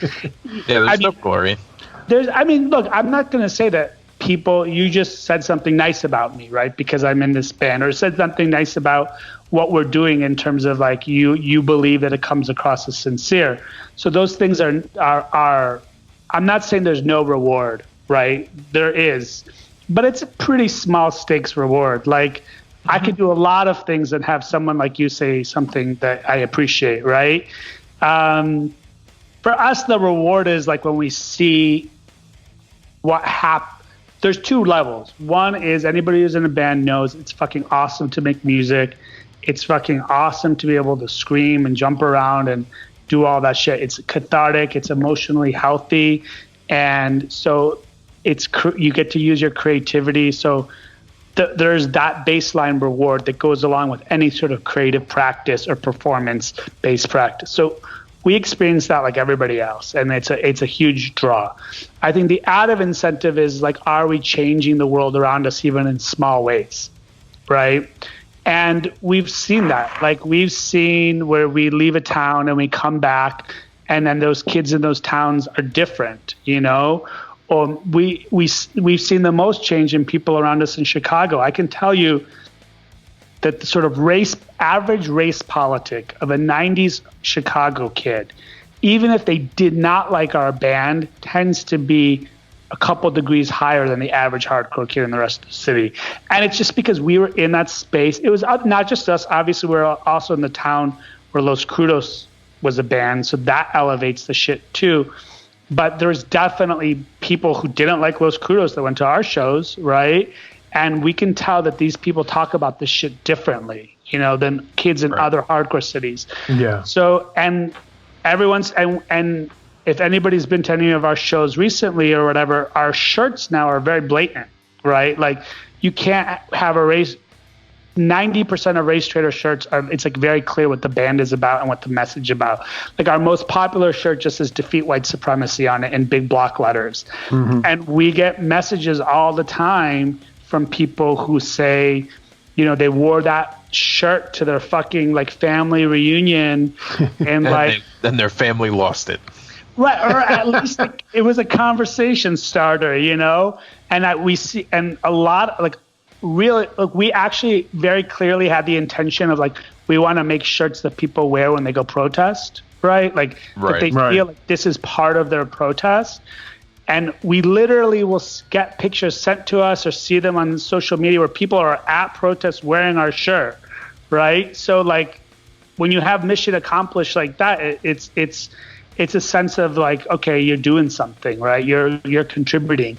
And like I had a friend of mine who is like a black punk kid, a black artist in Philly, kind of say like, you know, when you guys started off as a band, like, you know, it was a different time and an era. Like, do you ever think about like it doesn't make sense to do it now? And he goes, yeah, like I said, of course, like when you do a band as weird as ours, there's a million reasons to like, you're constantly thinking about whether or not it makes sense, right? It's not just a normal band. But I go, but literally there are thousands of people white people wearing shirts that say Racetraitor in the fucking airport, in their schools, at work, just because we play some shows. And like, to me, that type of disruption of what the norm is, of giving somebody that's into the hardcore scene a way of, people are into, one of the reasons people are into our band is because it's part of the way they express their own political worldview. They're like, this band represents what I believe, right? And that's why they buy our shirts. Nobody buys our shirt. Like, we try to make shirts that like a fence sitter can't buy. Yeah. You're with us, you buy the shirt, right? Right. You can't be on the fence to be. Right. We have some shirts that are a little bit more abstract and arty, and maybe people can get away with it. But most of our shirts aren't like that, and by design. And like that's so when you are sort of putting that stuff out in the world and giving people an opportunity to also take that stuff out in the world. I mean, wear one of our shirts with the purpose of being confrontational to people around them or making a statement. That feels good. That feels pretty punk rock. That feels like what we were meant to do. So, yeah, all of that is kind of like what keeps, I think, us going as a band. So let me ask you this. Is it punk rock of Donald Trump to refuse to leave the White House? Of course it isn't. Oh, God. To me, the root of punk rock is anti-authoritarianism. So if you're trying to do an authoritarian move, then it's not punk rock. I mean, yeah. And it's what's I think funny for me is, so I'm not only like Iranian, but my job is to monitor human rights in Iran. And I do, I don't want to go into too much, but like, I do human rights documentation, advocacy, all sorts of stuff related to Iran. And when you know about Iran, you know about ideological authoritarian states. And so I felt like very well equipped to understand what Trump was doing from day one. In a way, a lot of people didn't have the same tools. And it's really a kind of amazing. I think that's changed. I think like what's good about Trump is there's all these horrible things, but at least a whole bunch of people got educated in the way authoritarianism and fascism works that didn't really have a real understanding of the way they message, the way they mobilize their own violent base. Like, there's most like fascist states always have their own kind of like militia movement, outside the formal army, but then they also have their own people in it. Like people understand that type of stuff now in a way that they didn't before. I'm hoping, like everybody else, that Trump doesn't exercise full bonkers authoritarianism and tries to stay in. But I don't have as much faith as some of these journalists do, where they say it's it's an impossibility. Trump will have to go, because there's a lot of people in the military that have bought into his shit. There's a lot of people in the police forces that have bought into his shit. There's all these militia movements. So when you have all the guns on your side, you could tend to get your way. It's whether or not he's effective enough at organizing those guns is the question. I don't think he has enough of the infrastructure in place to exercise that, or I don't know if he has the political will. I mean, the thing that we know about Donald Trump is he's a little bit of a wimp, right? Like he has the stomach for kind of like petty fights, but I don't know if he's got the stomach for a real fight, right? Well, he's also not going to be the one doing most of the fighting. Yes. So the question is like, does he? I mean, right. And I'm glad you're saying this, by the way, because this is something that I've been saying also, that everybody says, oh, well, the military, they're, the Secret Service, they're serving, the will of, they're serving the country and this and that. And I've been saying, don't be so sure about that, because you see how these Cult 45 guys have gotten, like how crazy this whole cult has become. And I could totally see some of these guys justifying working to help him stay in there. Like, I don't think it's going to be as easy as, okay, it's the 20th, time to go, and he's just going to walk out of there. I think it's going to get a lot more complicated. So one of the things that I was wondering, and I saw it in passing as I was just perusing through the internet, and the idea that on Inauguration Day, if he still hasn't conceded or at least accepted defeat, the idea that he will actually just show up at inauguration and act as if he's going to be inaugurated again. I would love that. That would be hilarious. Like, because I could totally see that with an army, no less. Yes, Right. That's the scenario I'm afraid of. That's the scary part. I'm down with him trying to do that with Giuliani next to the porn shop. That would be hilarious.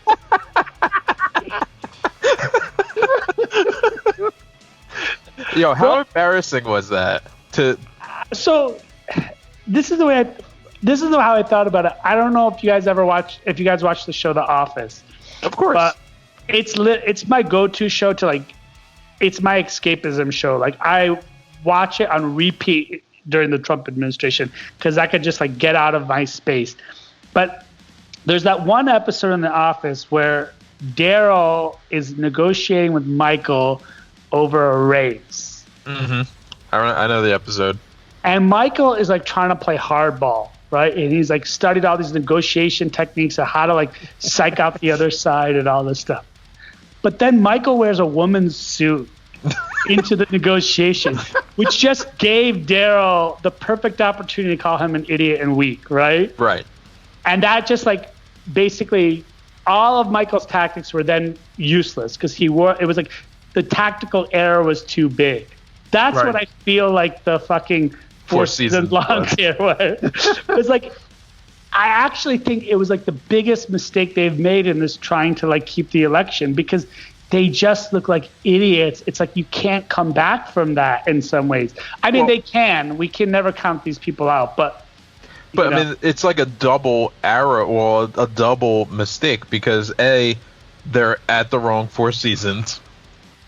B, they have a convicted sex offender speaking at the event. Like, what are you doing?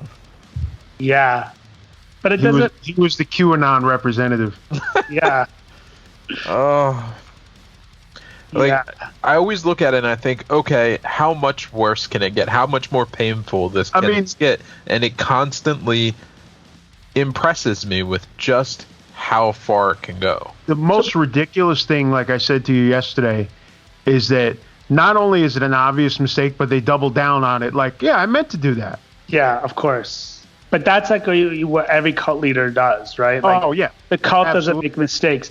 But let me just kind of flip this thing on its head a little and like say that we're not facing like one kind of power grab threat. Because the other side of it is that if Trump does some shenanigans, like lightweight shenanigans, right? We got other people in the U.S. government, like in the intelligence apparatus and stuff, that will also use that as an excuse to like validate themselves. And, I don't know if it's going to go quite, if they can sort of manipulate that into a power grab, but they could do some damage. I mean, it's kind of like, don't forget, like one of the biggest strikes against American civil liberties came after the Oklahoma City bombing, right? Yeah. And the Clinton anti-terrorism bill was basically like the Patriot Act of its time. Mm-hmm. And they got to get some surveillance powers and shit like that they didn't have before.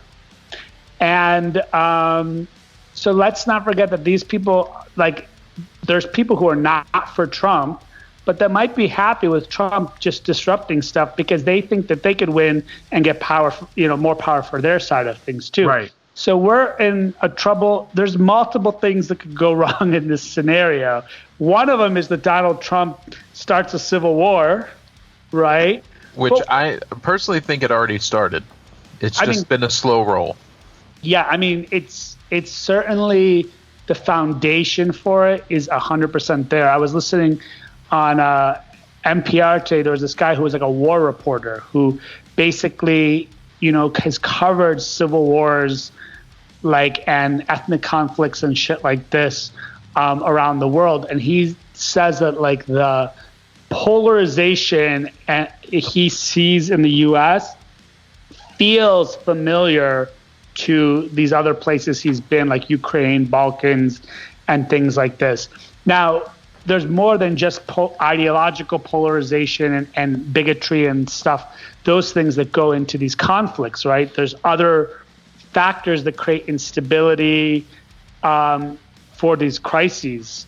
And do we have all the ingredients? I don't know if we do, but we certainly have like enough people that are crazy with a lot of guns that could cause some chaos, right?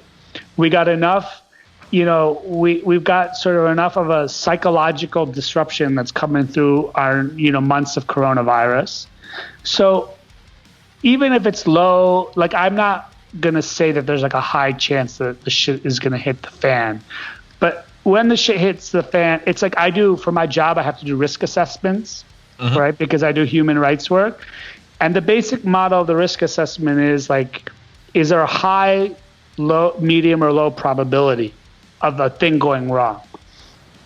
It's a low probability, I think, that we're like facing this, like we're at least short term, because I think your point, Len, about the foundation of some civil, like real measurable civil conflict is definitely there.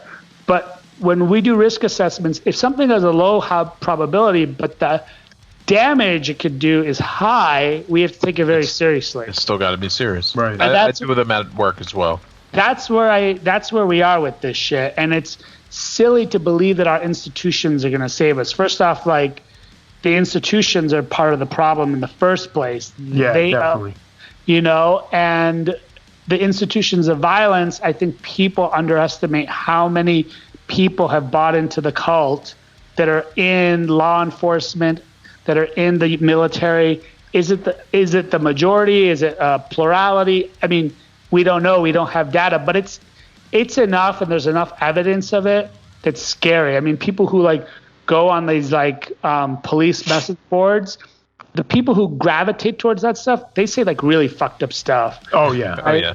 Definitely. There's a lot of like, I listen to you mentioned QAnon. I listen to like that QAnon Anonymous podcast, and they talk about how there's like so many QAnon cops out there, right? So it's the recipe's there. It's interesting, that guy in Portland that killed the Proud Boy, the Antifa guy. Yeah. Antifa self-identified Antifa guy. He interestingly said that like before they killed him, he said he did that interview, remember? And he said, I thought I was pulling the first shot of a civil war. That's what he said. Which is like that's the kind of moment we're at, and most Americans don't realize the intensity of the shit going on around them right now. But oh yeah, like we are really in a dangerous moment, Yeah, I mean we're in that orange zone for sure. We're not at red, but we're in orange, where it could go one way or the other. We could subside, or we could tip over. And well, look, you mentioned that one article or NPR. I sent Len an article earlier today that was actually written by a guy who is a game designer. He designs war games, and he was looking at it from that perspective, and he laid out a couple of different scenarios that are pretty out there, but they're possible. They're definitely possible. And let's not also forget this, like the U.S. fundamentally, when I say the institutions are the problem, it's fundamentally a failed state. Like the system doesn't work anymore. Like if you have, we're laughing because this is word for word things that we've said on earlier episodes.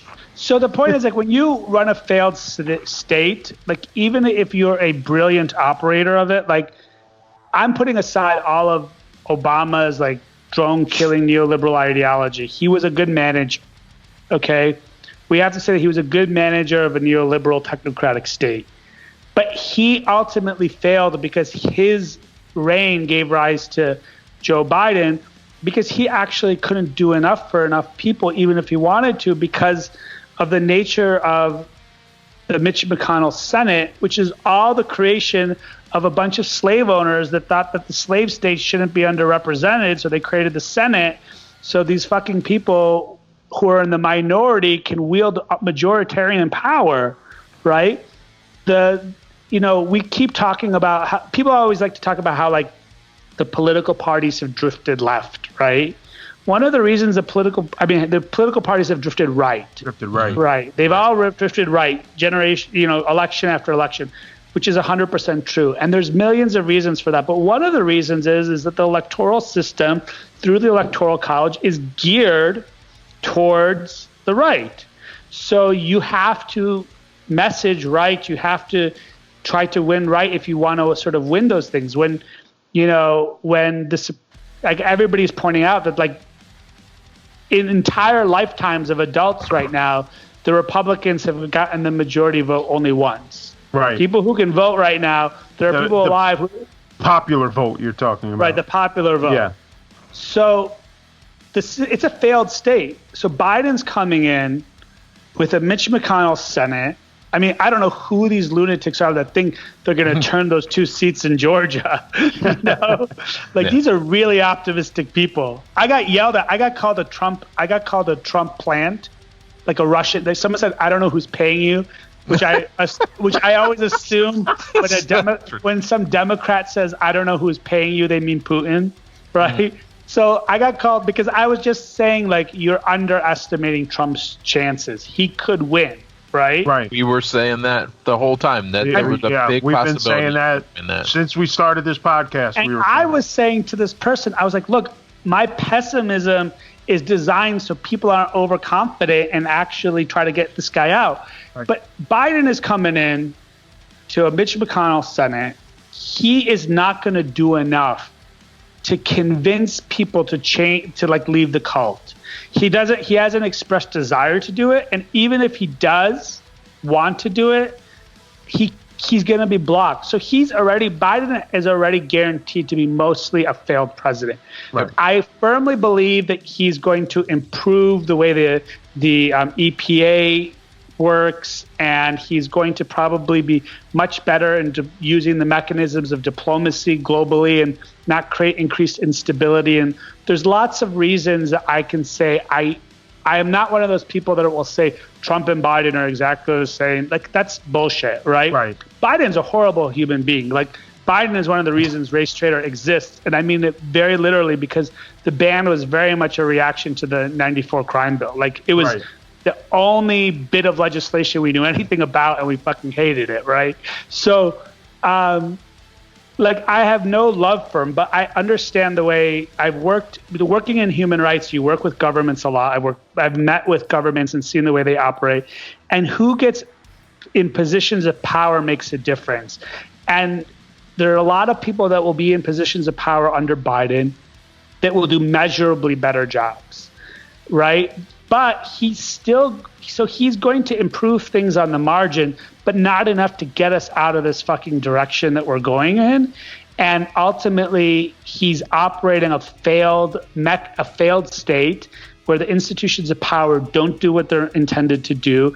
And so he's already predictably a failure on the overall level, his overall grade. Like you're in school, you could still turn in some A papers and still fail the class if everything else is an F. Right. And he's going to do that because Mitch McConnell's not going to give him a chance to do anything else. Yep. Mm-hmm. And at every turn. And we're not even sure if Biden wants to do anything that bold. He's messaged that he doesn't. So people out there trying to call Biden a socialist or a communist or whatever, and just the rhetoric behind gathering steam behind undermining him as the president before he's even gotten started. Again, I'm no Biden fan. I've been on record on this show, on Facebook, etc., in conversations. I would not vote for him if I didn't have to. Well, yeah, like I said, it and I feel the same way about Biden, but it wasn't a Biden vote. It was a not Trump vote. Yes. And that goes for a lot of people in this country. And that's the insane thing. All these people are trying to say that like Biden was, got the, this amazing turnout. I was like, that's not fucking Biden. Trump turned out all his people and Trump turned out everybody against him. Right. Like this guy was So when you wield that much political influence, even in terms of fomenting an opposition to you, that's power. This guy likes power. He likes the limelight. He's not going to stop doing these rallies, Why would you? Like, just us and bands, right? If we could tour in every city and have like 10,000 people show up and cheer for us, like we're fucking, Van Halen playing every night, we would be touring more. We talked about, we got to pick our shows. Sure. If every show was that, we would tour more. This dude has that. He's fucking Van Halen in every city in the, like every one of these red cities or mid-level cities, he can go the Tulsas, the Daytons, and get a fucking rabid crowd of people cheering for him. Even if they don't represent the overall majority of the city, there's enough to fill a medium-sized stadium, right? So why would you stop if you're a self-centered egomaniac? And then the question is whether or not how far he's willing to take it, And so, we're in a lot of trouble. And Biden has already failed, and I don't mean that it has nothing, again, so there's nothing to do with him. Anybody would fail in the system unless they were willing to actually structurally change it. And he's not willing to. I've told my wife, and this has been my position since day one, is that on this issue of if America goes fascist and authoritarian, for me, Biden is just buying some people some time to figure out ways out of this. And it's buying us a little bit of time on the environment. And that's all I care about. Usually I care about a whole list of issues, but those two are the two existential issues for me, and I feel like we're in existential time.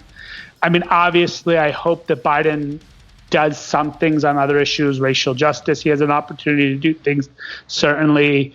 But if he can just slow down carbon emissions even a fraction, and just give some people some time to figure out what to do with this whole fascist cult that's arising in this country. Right. That's the utility I expect him, or I hope that he serves, Yeah, I've said it before, and listen, even if Biden was your perfect candidate, which he's clearly not, what you said about a failed system, I agree with, and speaking for Len, I know he agrees with it because we've discussed this many times. And I firmly believe that no matter what candidate you put in there, and I said this about Obama when he got elected, that what is going on now is such a cycle that began at 20, 30, 40 years ago, that to turn it around is going to take tremendous effort, and I don't think there's one person that's going to be capable of doing that. You agree with that? It's an impossible task. Yeah, because with the deregulation that's gone on, the corporate involvement and everything else, it just literally we need to start over. So much. It really is a failed system, like you said, Monty. I totally agree with that. And that's something that we've discussed at length. And I mean, do you see any steps to turn that around at all? I'll put him on. I mean, that's the trick question, because, and I'm leading into something here, which is a theory that Len and I have talked about before. But I'm curious where, what your thoughts are when it comes to that before I throw out my theory. Yeah, I mean, there's some sort of counter movement, right? I think, the people on the far left that and we see them a lot, and I don't mean the far left in a negative way. I mean, people would argue I'm on the far left, but I'm talking about the people who are they're more obsessed with criticizing people who are going to vote for Biden than criticizing people who are going to vote for Trump, or did vote for Biden and vote for Trump. Right. Their fear is this. They feel like they had allies during the Trump years, where these people who are now voting for Biden will show up at Black Lives Matter protests, that will, defend progressive social causes, things like this, and those people are gone. To me, the problem is not issue by issue. Like some people, like the Bernie Sanders crowd, they're always we need someone that supports Medicare for all and this and this. I agree with all those issues. Those things are important. We should support them. But to me, the reason something like Medicare for all is extremely important in this moment, beyond the fact that people should have access to healthcare, is that we need a counter mobilizing event, right? Right. You need to pull people out of the cult by giving them something that mobilizes them in the other direction. Mm-hmm. And so for me, what was good about the whole Sanders phenomenon is that it created an alternative energy that gave a sort of different psychological approach and allowed people who had maybe anti-establishment, anti-elite instincts an opportunity to like breathe in a different direction. Now, are the majority of people who are going to go from a Trump campaign to a Sanders campaign, like, is that an easy transferable thing? No. We're talking on the margins, right? But right now we need like any margin we could get, and we need a mobilization in an opposite direction. That's also mobilization around the concept that we have like a system that's failing, right? So what does that look like? I don't know exactly. Does it look like this sort of DSA progressive thing that people are trying to do? I kind of think that that's part of it, but that's not the whole equation. If it was the whole equation, we would have gotten it already. Like they had opportunity, like they had an opportunity this campaign cycle with Bernie. You know, people keep blaming it on the fact that, Obama and Clyburn basically mobilized the party against Bernie. Of course he did. Right. Of course that happened. But if you want to have, you know, a dramatic social change, that's the least level of opposition you're going to face, is that they backed the other candidate hard and were able to get more votes. Right. You know, and they were able to screw a little bit with like the media coverage to make your candidate look like a crazy man. Right? Right. If you can't deal with that level of opposition, how are you fucking going to deal with the higher levels of opposition that are going to come at you this whole way? So I think that movement that kind of came out of Sanders, that movement that's sort of a different movement, I think, but that's adjacent, that's sort of come out of Black Lives Matter, those things are part of the equation. But I don't know what the bow that ties it all together and actually makes it something formidable as a sort of social force. Democratic transitions, like transitions to democracy, tend to happen at moments of crisis in a country. Right. So there's a big crisis-based event that exposes the state's failure. It could be anything from an economic crash to, in Tunisia, a guy lights himself on fire that exposes that the emperor has no clothes. Right. So Trump maybe some people thought Trump was that moment for us, but he wasn't, but there's going to be a moment like that. And then the question is, which side is ready to capitalize on it? I'm afraid that our side's not ready to capitalize on it. And the other side is much more organized, ideologically cohesive, and ready to go. See, I would have thought that maybe COVID might be that moment, but it wasn't. No, and I think COVID was not that moment. And this is like, and again, COVID wasn't that moment because Biden is not that person.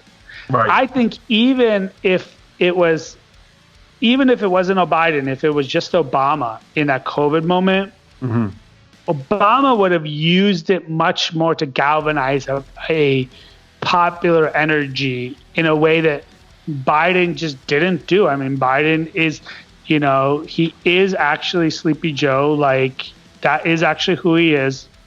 I mean, that's one of the reasons some people voted for him. They like that he's calm and he has a steady hand. Right. I'm not viewing it as an electoral thing. I'm just saying this isn't the guy that's going to create a counter movement to American fascism.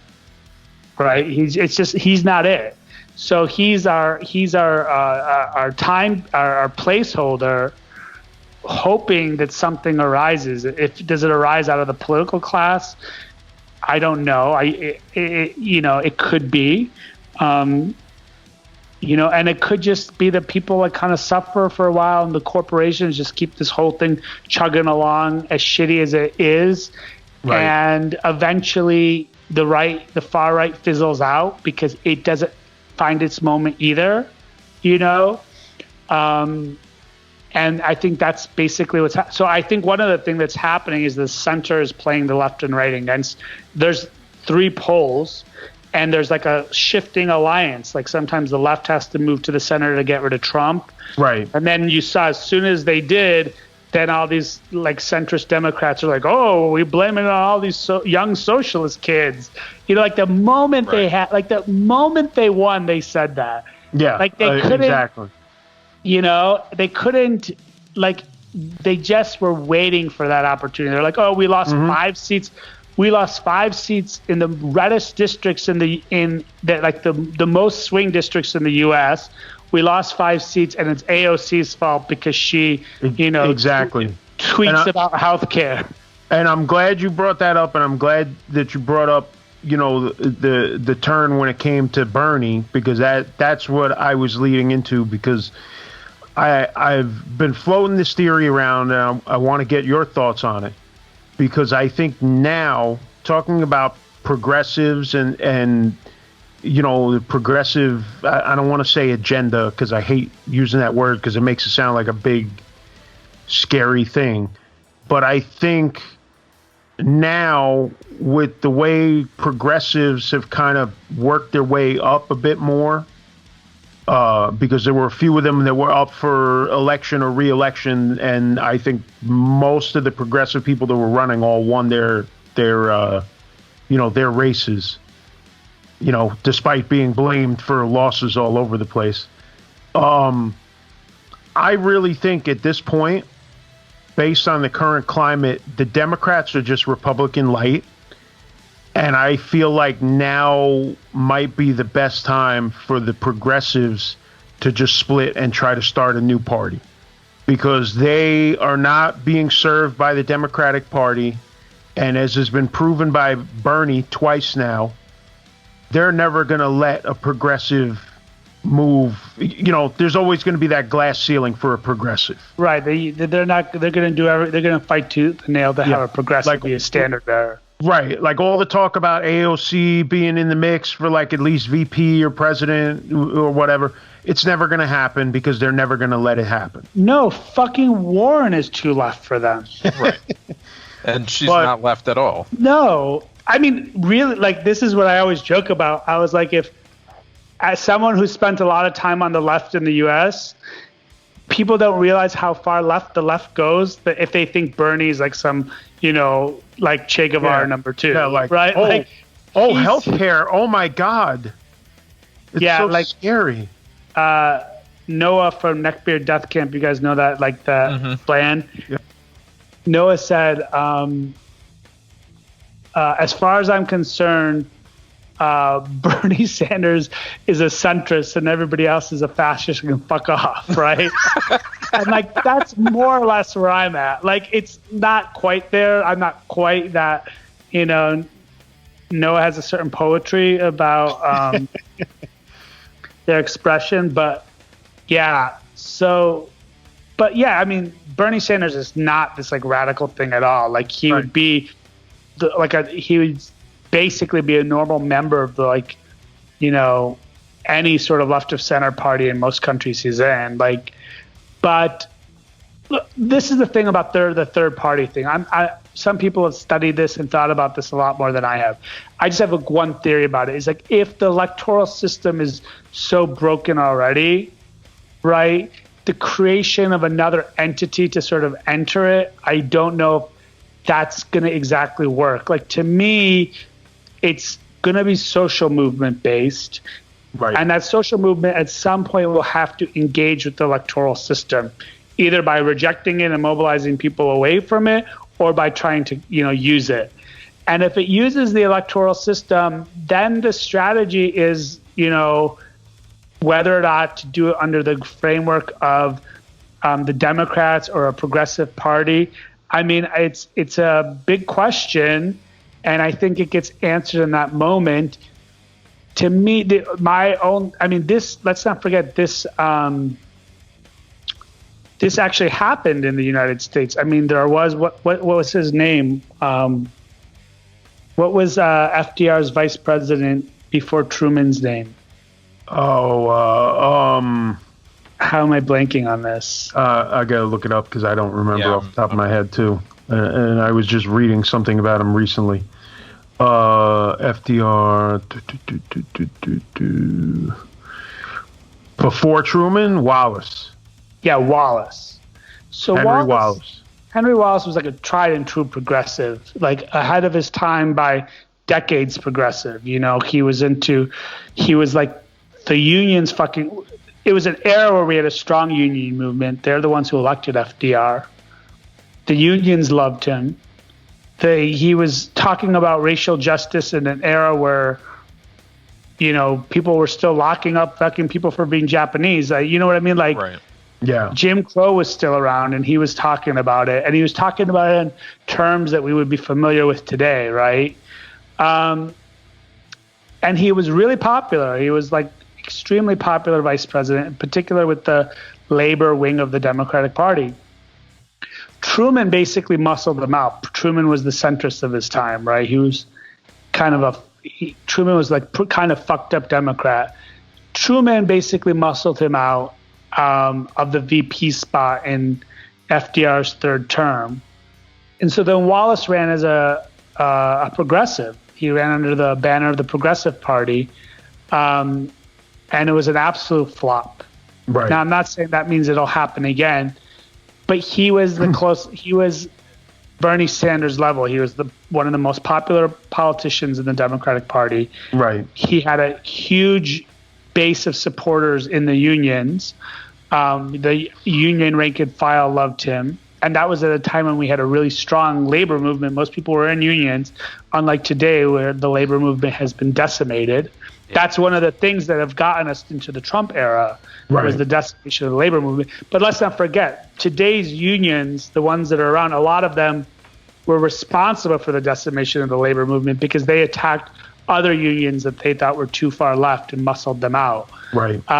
So then we got left with these kind of more institutional unions that were basically, you know, the Republicans have been chipping away at them since.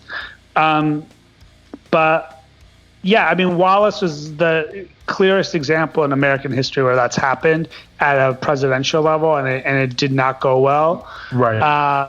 That doesn't mean that it's not, you know, going to happen this time. But to me, the energy has to come from the energy has to come from below, right? If you're really going to sort of disrupt this thing, the energy from below is eventually going to be met from somebody within the system. At some point, somebody within the system, whether it be an AOC or a Bernie or, you know, somebody else, will say this social movement is the one that I'm going to surf this social movement into power, right? And certainly Bernie helped mobilize it. Look, I argue, and people get really pissed at me, but I argue the roots of Bernie Sanders' campaign was the Obama campaign, because Obama ran as a progressive, especially the first time. Mm-hmm. He ran as a progressive. He ran as a popular figure. He ran as one that was youth focused, mobilizing youth. Right. And it did create real energy. Like we all, anybody who was like an adult at that time remembers there was this hope and changey thing that we joke about now was a real sentiment, right? That thing some of that energy and the progressive language that Obama laid into the public discourse, which then he didn't necessarily govern on, all that stuff is true, but that progressive language became a foundation in which like Sanders walked into and then kind of took it further. And, you know, so hopefully maybe Sanders created a platform for the next sort of person to walk into. The one thing that I think about Sanders is that, which is like irreplaceable, is the sheer charisma he had of just being consistent for as long as he did. Mm-hmm. And even people who that were vehemently against his political views couldn't call him inauthentic. Right. Len was saying everyone's looking for an authentic experience, seeing something authentic. That was like his charisma. Yeah. Is that like he was authentically what he was, and it was, you know, you could try to impeach his credentials, and, you know, if you're really digging, you can do it. You could find times where he said things that, weren't progressive or did votes that weren't progressive. But at the end of the day, that narrative wouldn't stick because of how consistent he was and how decent he appeared. He seemed like a decent human being, like he was very sincere about what he was saying, even if you didn't agree with how he wanted to get there. Mm-hmm. That's why, like he would go on Fox News and people would love him, right? Because he was authentic on a level that they weren't used to seeing. That's actually why people like Trump. They think he's authentic. I mean, he's authentic as a shyster, but like they feel that like he's at least not what a politician is, right? So that feels authentic. He's an authentic asshole, but I think that also applies to a lot of people in this country. Totally. Like I used to always joke, the main Republican of my family was my uncle. And I always used to joke, the reason my uncle's a Republican is because he's an asshole.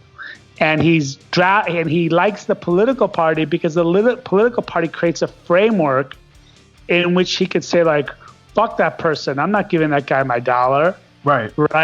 Like, it gave him a political framework to express his assholeness. Now, I'm not saying that's why everybody's Republican, but there's certainly that demographic exists. There are people who are looking for a political expression of their like fucking misanthropic self, right? And Trump really provides that for people, right? Yeah, absolutely. And so that the whole QAnon thing is kind of hilarious because these people, but he's never heard of it. He's never heard of it. But what's funny about I don't know if your listeners know what QAnon is, so I'm going to give a real 1-second explanation. It's like this conspiracy theory that says the Democratic Party in Hollywood and a bunch of elites are running a worldwide pedophilia ring that eats like the blood of these children to like get like superpowers, and they worship Satan. And but the key part of it is that Trump is a messianic figure that is about to round up all these people, take them to Guantanamo Bay, and perform summary executions. This is the belief system of QAnon. And that day is called the storm. I don't know when the storm isn't here yet. I always think a judge, there will be quiet. I almost like wanted to take the judge logo and just have it say QAnon and put it on the storm 7 inch. And I'm putting this out there, like I will pay anybody $10 to do that. It's not worth anything more than $10, but if you do, you're my hero. I just don't have the graphic design skills, but and I'm just laughing, by the way, because when you put it all together, and obviously I'm already familiar with it, but when you put it all together, it just sounds so ridiculous. Sounds insane. Right. I mean, it's the fact that there are people in high levels of power that believe in this shit is just like, oh man. Somebody won election. That's I don't know. Yeah, she won election as a QAnon. So there's a big part of the QAnon scene that are just grifters, that are just people that are like seeing an audience and playing to it. So I definitely, some of these higher up people, these Republicans and stuff, they don't believe it, but they just see a bunch of crazies that they could convince by just using the right hashtag, and that there's energy there. But my main point about the QAnon people that I think is funny is that they are not looking to do this stuff themselves, right? So they're basically their belief system is that the cops and the military and Trump are going to come up and clean the system for them. Not that they're doing it themselves. So they're just happy being spectators and tweeting about it, right? But it's not an active thing. So like, QAnon grew out of Pizzagate, right? And we all like look at that lunatic who came up and showed up with a machine gun at that pizza shop. Oh my God. But to me, that's the only ethical believer in Pizzagate. Right. If you really think there's a fucking pedophilic slavery ring going on under this pizza shop and you don't show up to stop it, you're a motherfucker, right? Right. Can I ask you guys a question? He's an idiot and he's crazy, but he at least has like an ethic, you know? Do you remember? Do you remember the old days when like lizard men were the extreme? Well, some of the QAnon people think like they've gotten into the lizard men too. Oh my God! It's just like I remember the old days of conspiracy theories back when Bigfoot was extreme, and like now we've taken that so much further and so far out there that I can't help but laugh because some of this stuff is just so mind-bogglingly ridiculous. Like this is like weekly world news level shit. Totally, it's totally weekly world news. like where's Bat Boy? But the thing that's scary. So like, there's all these conspiracy theories that have existed, but what's scary to me is how often conspiracy theories are like the tool of the far right that's designed to give you allegiance to like violence power. So we're talking about like the asshole thing.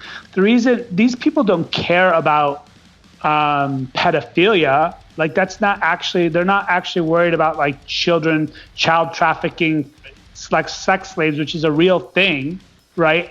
And Trump is probably involved in it at some point in his life, right? So they don't actually really care about that stuff. They care about the summary executions in Guantanamo. They want to see Hillary Clinton and Obama's blood spilled because they hate them for all these other reasons. Yes, that's what they. So it goes back to this thing is like they've grafted onto this whole framework to basically justify the fact that they're assholes and they want to see violent stuff. Right? That's what it's. So all this stuff about the satanic cabal that's running the world, that's all just justification for them to hate these other people enough to like want them. Like they fucking hate like Tom Hanks. They think Tom Hanks is a fucking devil.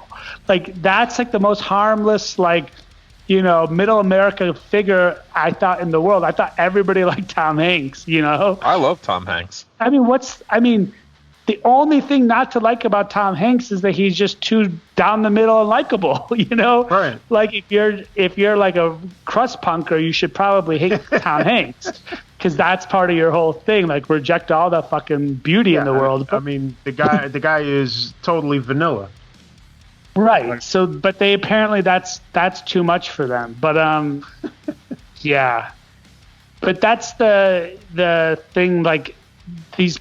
There will be a very few number of people performing like sort of political violence, but there will be a lot of spectators, you know, that'll be popping popcorn and getting off on it, and that's what's so scary, you know. And that what's happening is they're being psychologically prepared for it. QAnon is one way they're being psychologically prepared for it, but there's dozens of other ways that they're being psychologically prepared for it, and so it's it's really, really kind of scary. And you know what I think that is partly? That's internet shit. Because it's the whole idea of let me sit here and talk mad shit when I don't actually have to do anything. Absolutely. You know what I mean?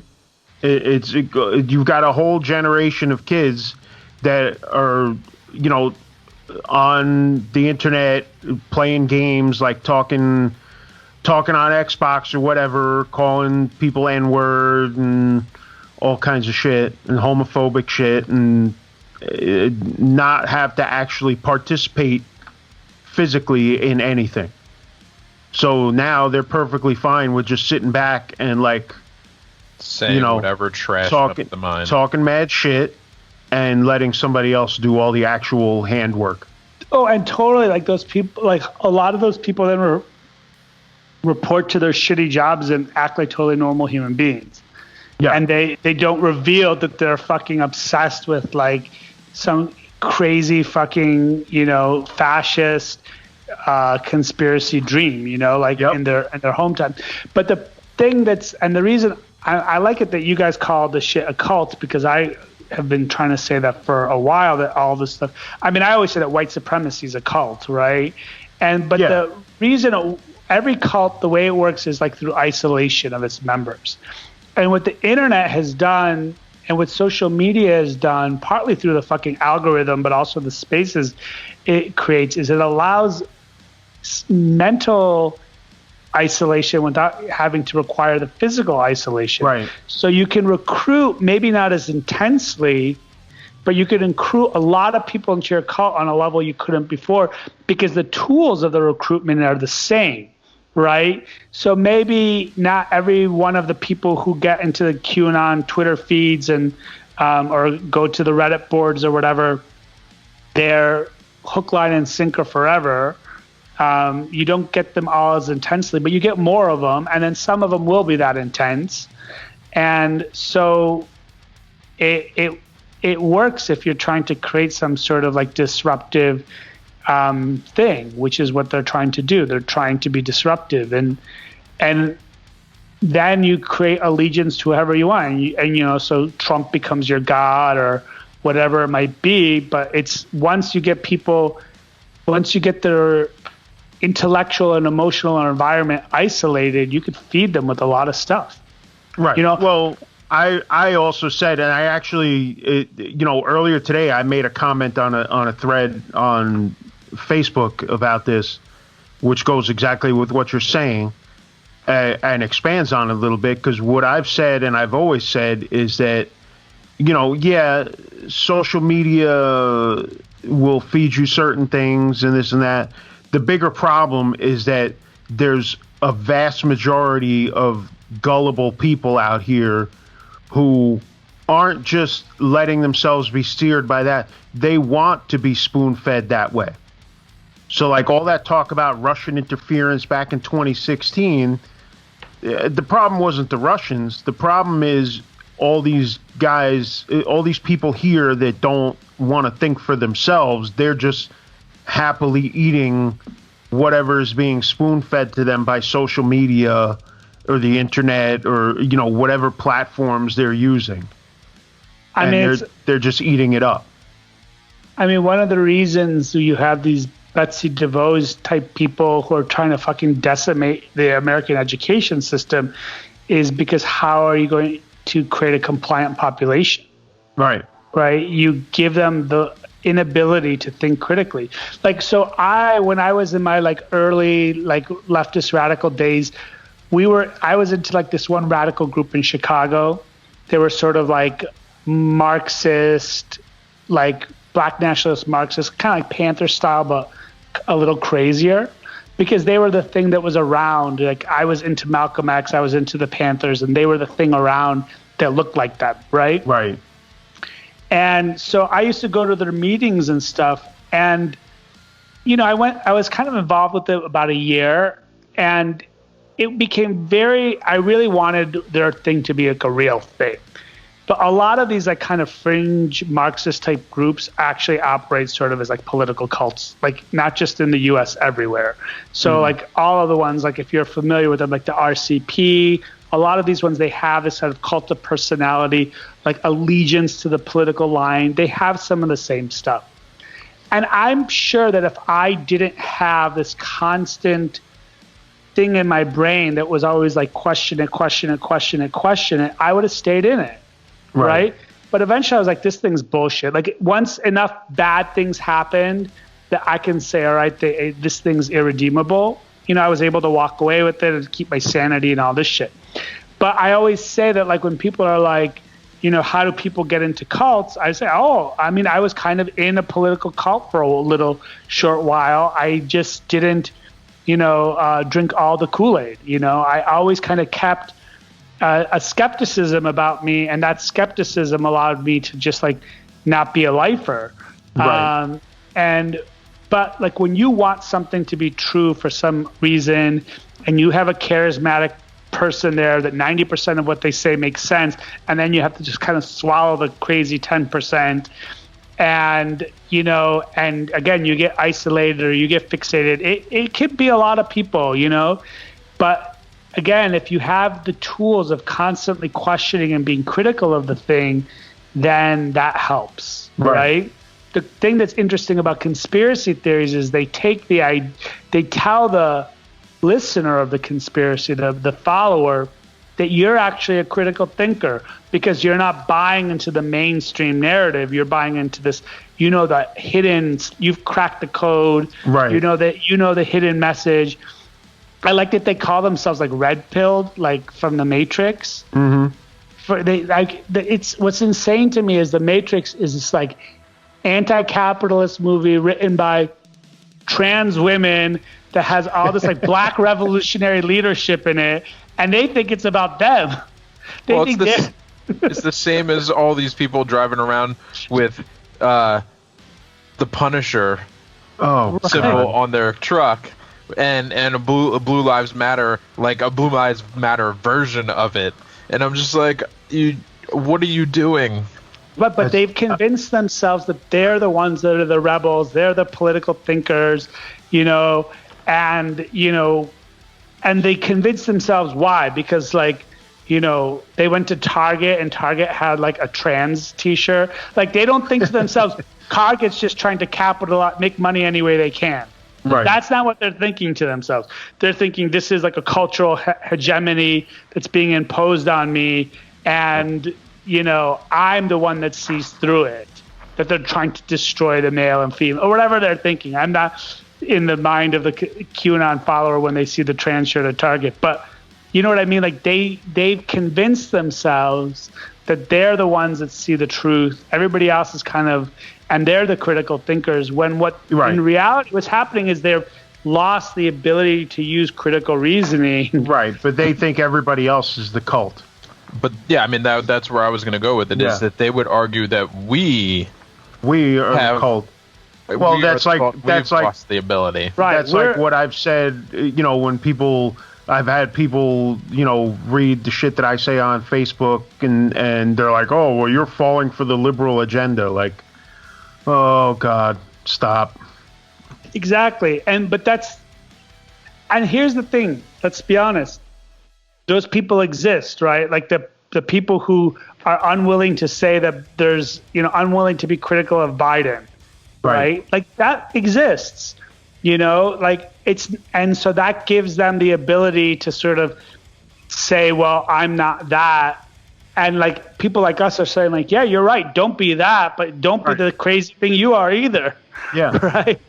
Like try to like be, it's a very scary situation, but I think, Gary, you're absolutely right. It's like the internet is facilitating that on this really weird level, and it's not that this stuff is new. Like conspiracy theories have always been around and have always been a part of politics and mobilization, especially with fascists, but with a lot of other political movements. But the internet magnifies it in ways that like we can't control and understand. Right. And what I think is interesting now is that these same internet companies that are being that helped create this problem. YouTube has made millions and millions of dollars off of white supremacy on their site. Yeah. All these videos about the Great Replacement and all this like fucking crazy shit. Then they demonetize some of them, and people call them heroes after they didn't return the money, Right. But now the same people who created the problem are now being basically told that they're the ones that have to police it too. And the thing is, like, I don't necessarily know what the answer is. Like, I used to be a very, very, very, very hardcore free expression at all costs sort of guy, right? Mm-hmm. But then, I kind of realized, like, yes, that's the principle, but there has to be like some sort of, balancing act, in terms of how it works. And I don't know where that line is, like how do we, I certainly think with the internet stuff like that shit should not be monetized. Nobody should be making money off that shit. And I certainly think that the algorithms on all these websites are the problem because they contribute to that psychological isolation that people have. Right. So I brought this up yesterday. I was asking Gary if he had watched The Social Dilemma on Netflix. Have you seen it? No, but it's all about the algorithm, I think, right? Right. Yeah. That's literally the whole crux of it, is talking about the algorithm and how it is programmed and continues to reprogram itself to force you to A, spend more time online, but B, it will continue to give you things to drag you down into the negativity hole. Whatever negative thing that you look up, it will drag you further and further and further down that hole. Right, like Finn from Punk Rock MBA, you know, he always talks about, like, he doesn't talk about politics at all, really. Right. But he always talks about how, like, he likes to talk about how YouTube and those social media sites work, what people click on. And he, who is a very positive guy, like, he tries to be pretty positive about most things, even things that completely suck. He tries to be positive about, right? He says he has to put negative taglines on his videos because they always get more hits, right? So, and it's part of, you know, there's a psychological disposition towards the negative, and we probably suffer from it a lot. That's why we're into fucking punk rock and hardcore, because there's something attractive about that negativity in a way, right, you know?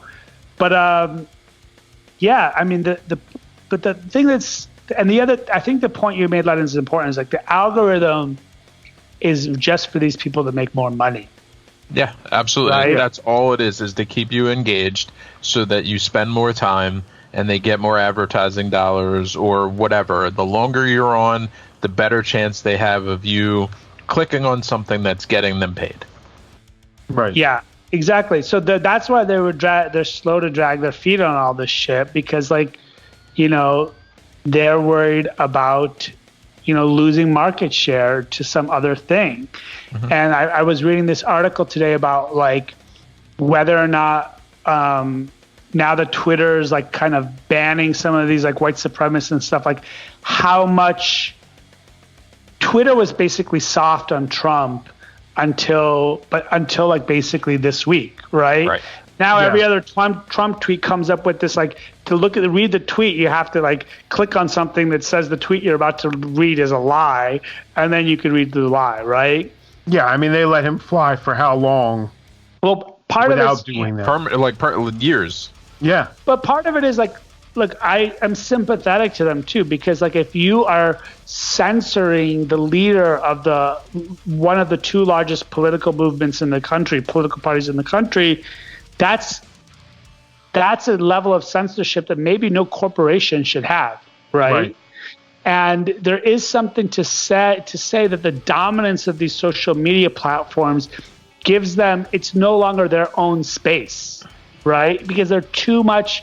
It's like the airwaves, like, they control the public discourse. Right. Yes, it's their platform, and that means they have some responsibility, but it's also a little bit of a public domain. So that's what I'm saying. Like, there's no easy, people who think there's, like, an easy solution to this stuff, I think, are fooling themselves. Oh yeah, no, but it's also because it's built up such an influence. But it goes back again to what I said before, which is there are so many people that just want to be spoon-fed and have no desire to do any thinking for themselves.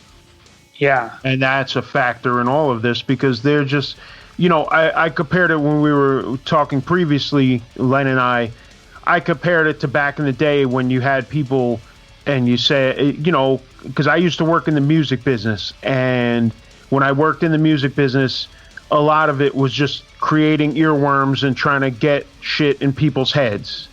And you had people that are like, oh, what kind of music do you listen to? Oh, whatever's on Z100 or whatever's on Total Request Live. Like, you had people like that. They just wanted to be spoon-fed what they listened to. They didn't care, like, you know, if all of a sudden Creed, you know, they listen to, like, pop shit, and then all of a sudden if Creed is on Total Request Live, oh, I like Creed, or, you know, or heavier stuff, like if Metallica's on there or something. You know, they just go with whatever they're spoon-fed. And that culture has just built up over time to the point now where people just want to be spoon-fed their opinions on shit.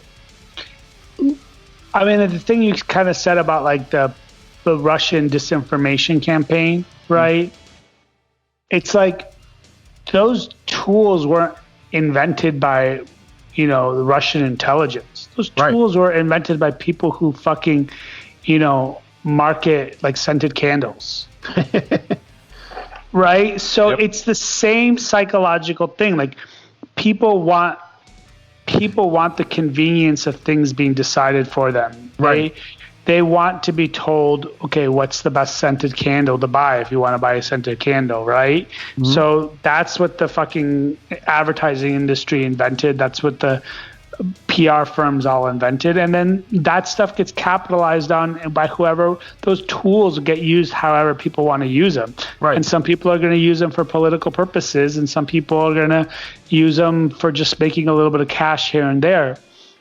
But we want the convenience of, what works for us. And that's like the problem also now with the media landscape is that like, it's impossible for one person it's impossible for any person to sort of know everything and be able to discern what's true all the time.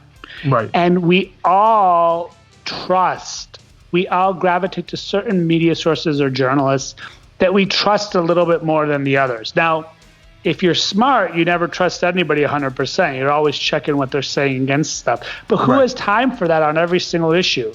So on some things, you just kind of say, well, this one news source that I like said this on this issue, or this one commentator that I agree with 90% of the time thinks that, like, what happened in Bolivia was a coup, right? Mm-hmm. So I probably think what happened in Bolivia was a coup.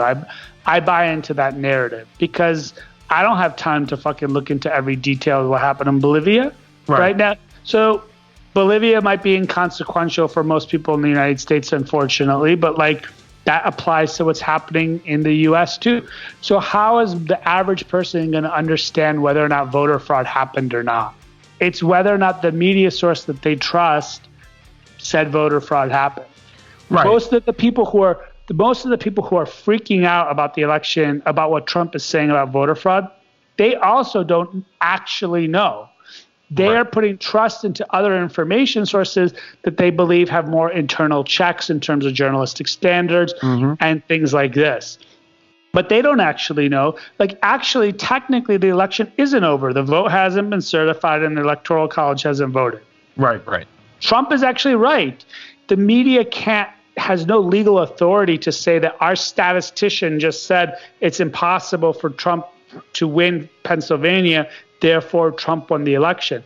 That's the way it used to work when people were willing to concede that they basically saw the writing on the walls when the network statisticians called this shit. And they're like, yeah, our internal number guy says the same thing. We can see, right? We don't want to look like idiots, like dragging this out longer than it needs to be. Trump is fine with looking like an idiot. And he actually does what everybody's sort of ignoring is the fact that technically, legally, he hasn't lost the election yet. Legally, he hasn't. It's inevitable that he will have less Electoral College votes once all the votes are counted and all the things that are written on paper under the law play out. That's true. And so he should concede. But this idea that Biden is technically, legally president-elect is actually not true. So it gives kind of license to people who listen to another media source and they don't trust yours, right? Saying that media source is lying, Biden's not president-elect. And then so everything else they're saying is a lie. So them saying that the vote's been credible is a lie. Them saying that Trump will eventually lose is a lie. Them saying there hasn't been voter fraud is a lie, right? What's interesting now is that like Fox News is trying to act 5% responsibly for the first time in 20 years. And they're trying to like cut away from Trump officials saying that there's voter fraud. Yeah. I feel like that's like the ultimate case of too little, too late, buddy. Yeah, exactly. It's like, oh, now you're gonna do this, right? Like, yeah, okay. You've been trying to destroy every single like minutia of democracy. Like I'm not the person that I I'm the first person to say the United States has never been a functional democracy. Most of its existence hasn't been democratic, but there was some functioning thing that was going on, and Fox News is just trying to poison it more than anybody else in the business. And now they're coming out and saying like, oh, well, Trump is wrong. There's no evidence of voter fraud, which, one of the things that will happen is that Trump will come out. He'll have his own sort of enterprise, Trump TV or some shit like that. Half the Fox News audience will start watching that thing, and there'll be even more in a sort of ideological bubble, and that will be his platform to launch whatever thing he does next. And that's the other thing about fascist systems always do better in when there's partial. So one thing that's interesting is that total monopolies of the media by certain political movements actually always backfire, because when it's obvious that the media is monopolized by the state or some faction, then there's always a large number of people who say you can't trust it because it's monopolized. Right. But when there's a semblance of a free media, so even if it's 80% monopolized by one group and 20% not, people are more willing to believe that 80% because there's this idea that all of a sudden there's a free media. Now that's in the old world. That's in the pre-internet, you choose your own media bubble. Right. Now you don't even have to have 80%. You just have to monopolize a certain population into your platform. So 90% of the platforms can be different than yours, but if your audience is large enough, like your Breitbart, your Fox, your whatever, you've essentially monopolized the media landscape because people aren't looking at anything else. Right. And so that's the way it works now. And so actually it's lower stakes. You can control the narrative just by sort of steering people to your one or two platforms that you own. Right. Yeah. Yes. It's just insane. The whole thing is crazy. But this is what's developed over time to go in this direction, because I've always said, I always said this whole idea of fake news really started with weapons of mass destruction in Iraq. Nobody was held accountable for it. So now, hey, we could just say anything. And, here we are all these years later, and this has just escalated to ridiculous proportions, Yeah. And it was we talked about how nobody from the Bush administration was held accountable. Nobody from the media landscape that was parroting that shit was held accountable either. No. The New York Times, basically the liberal, people talk about the liberal New York Times. The New York Times basically helped lead the charge to the Iraq war. What fucking happened? Did it suffer as a publication? Do millions of people say that it's no longer a credible publication anymore? I mean, people on the right who always said it wasn't credible say it isn't, but people on the centrists and some people on the left still think it's the gold standard. And I'm not saying the New York Times doesn't do great journalism. Sometimes it does, but it was never held accountable for the times that it did horrible, life-threatening journalism. No, because it was always, as has become the case more and more over time, it's always somebody else's fault. It's, they did it. They did it. Which is Trump's standard, but, people have been doing that more and more, and there's no accountability anymore. We've evolved to the point where there's no accountability for anything in most aspects, because I bring it up. There's so many different incidents where there's been no accountability. I don't know where you were living back then, but Len, remember the blackout many years ago? Yep. What was that, 2003, 2004? I think it was 2003. The Northeast blackout. Yeah, nobody ever was held accountable for that, and there's 2003 it was. And there's so many other incidents, of varying degrees where nobody's ever held accountable. Look at all the corporate stuff. Look at all the police stuff. The accountability is so small, and it's been built more and more that way. Look at Trump with, letting the governors do everything. The accountability just gets passed on. As we've talked about around COVID, I mean, that was the plan, was to Right. allow the governors to fail and swoop in and make it all better and look good. Right. Failed. But it was also so that if things get screwed up, you could blame the governors. You know, it's the whole accountability thing, and that's the way things have been, you know, set up in this country for years, more and more over time. You know, you have a problem with your order on Grubhub. You know, who is responsible for it? You end up talking to customer service that's a bot half the time, and then maybe they refund your order, but then the cycle just starts again. It's not like anybody cares about anything. Gary, man, Grubhub's probably one of the better ones. Like, have you ever used the app Caviar? No, I don't even know about it. It's impossible. It's a kind of it's like a kind of, I think, like New York City, LA, like it's just like the biggest markets thing. Mm-hmm. It's fucking impossible, right, to penetrate and get a human being to even to get the bot is hard. Even to get the bot to respond, because like it's literally like you just throw your thing into the air and you hope it lands where you want it to land. Yeah, normally it does, you know, like that becomes enough of a thing to use. But I think that's funny that you bring that up as part of like the spectrum of places where. Well, because you know what it is. This is a theme that we've had also on this show.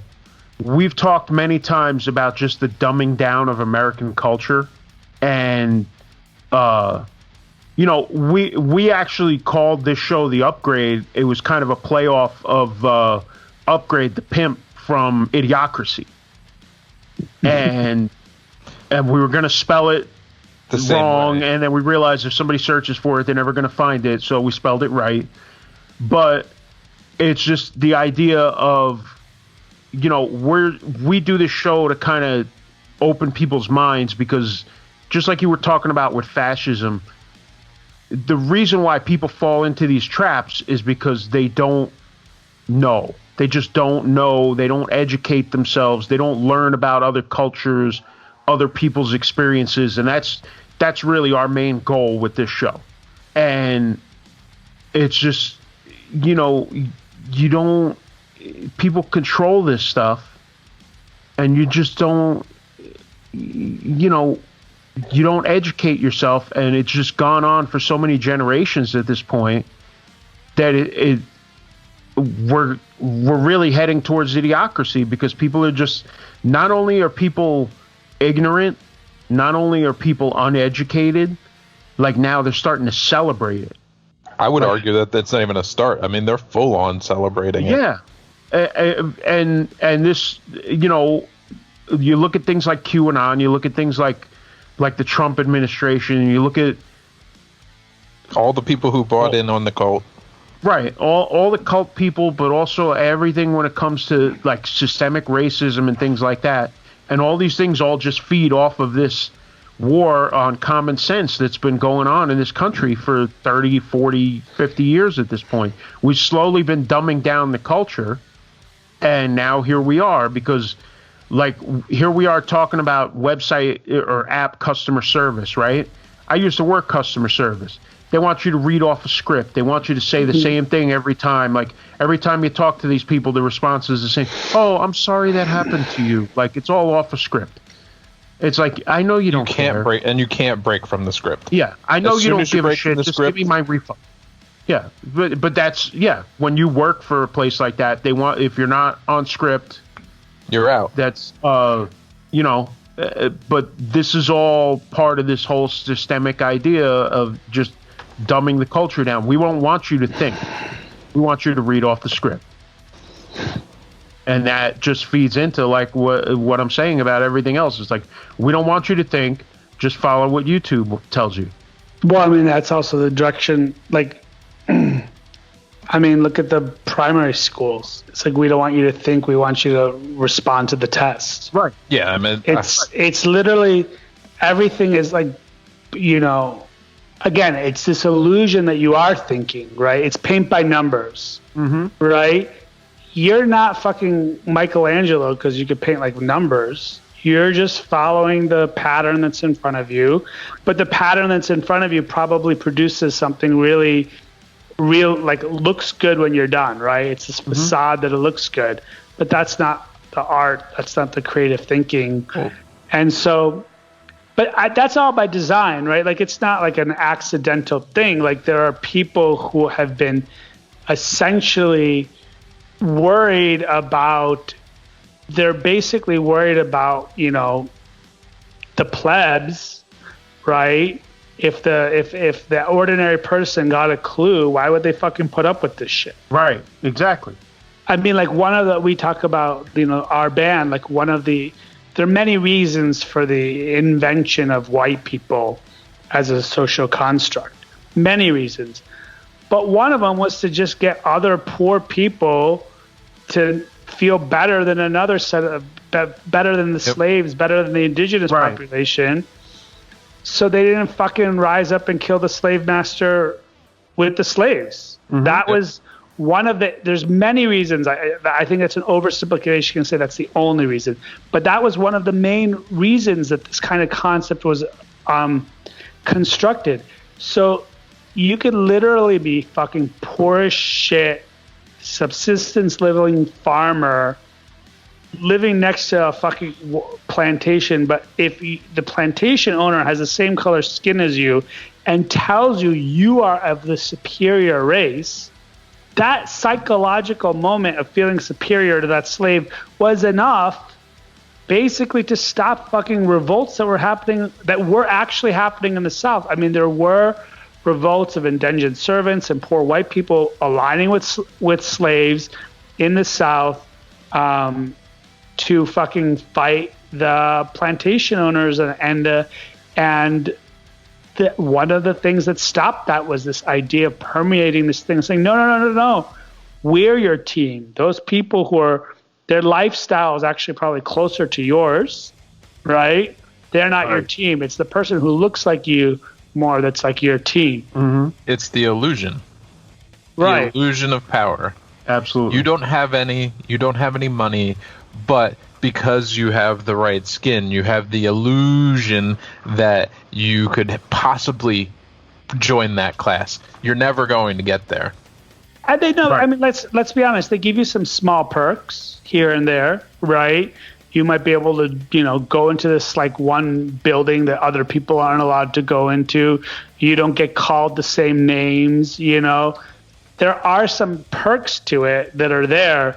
They're not perks that are going to dramatically improve your life, but it's enough, right?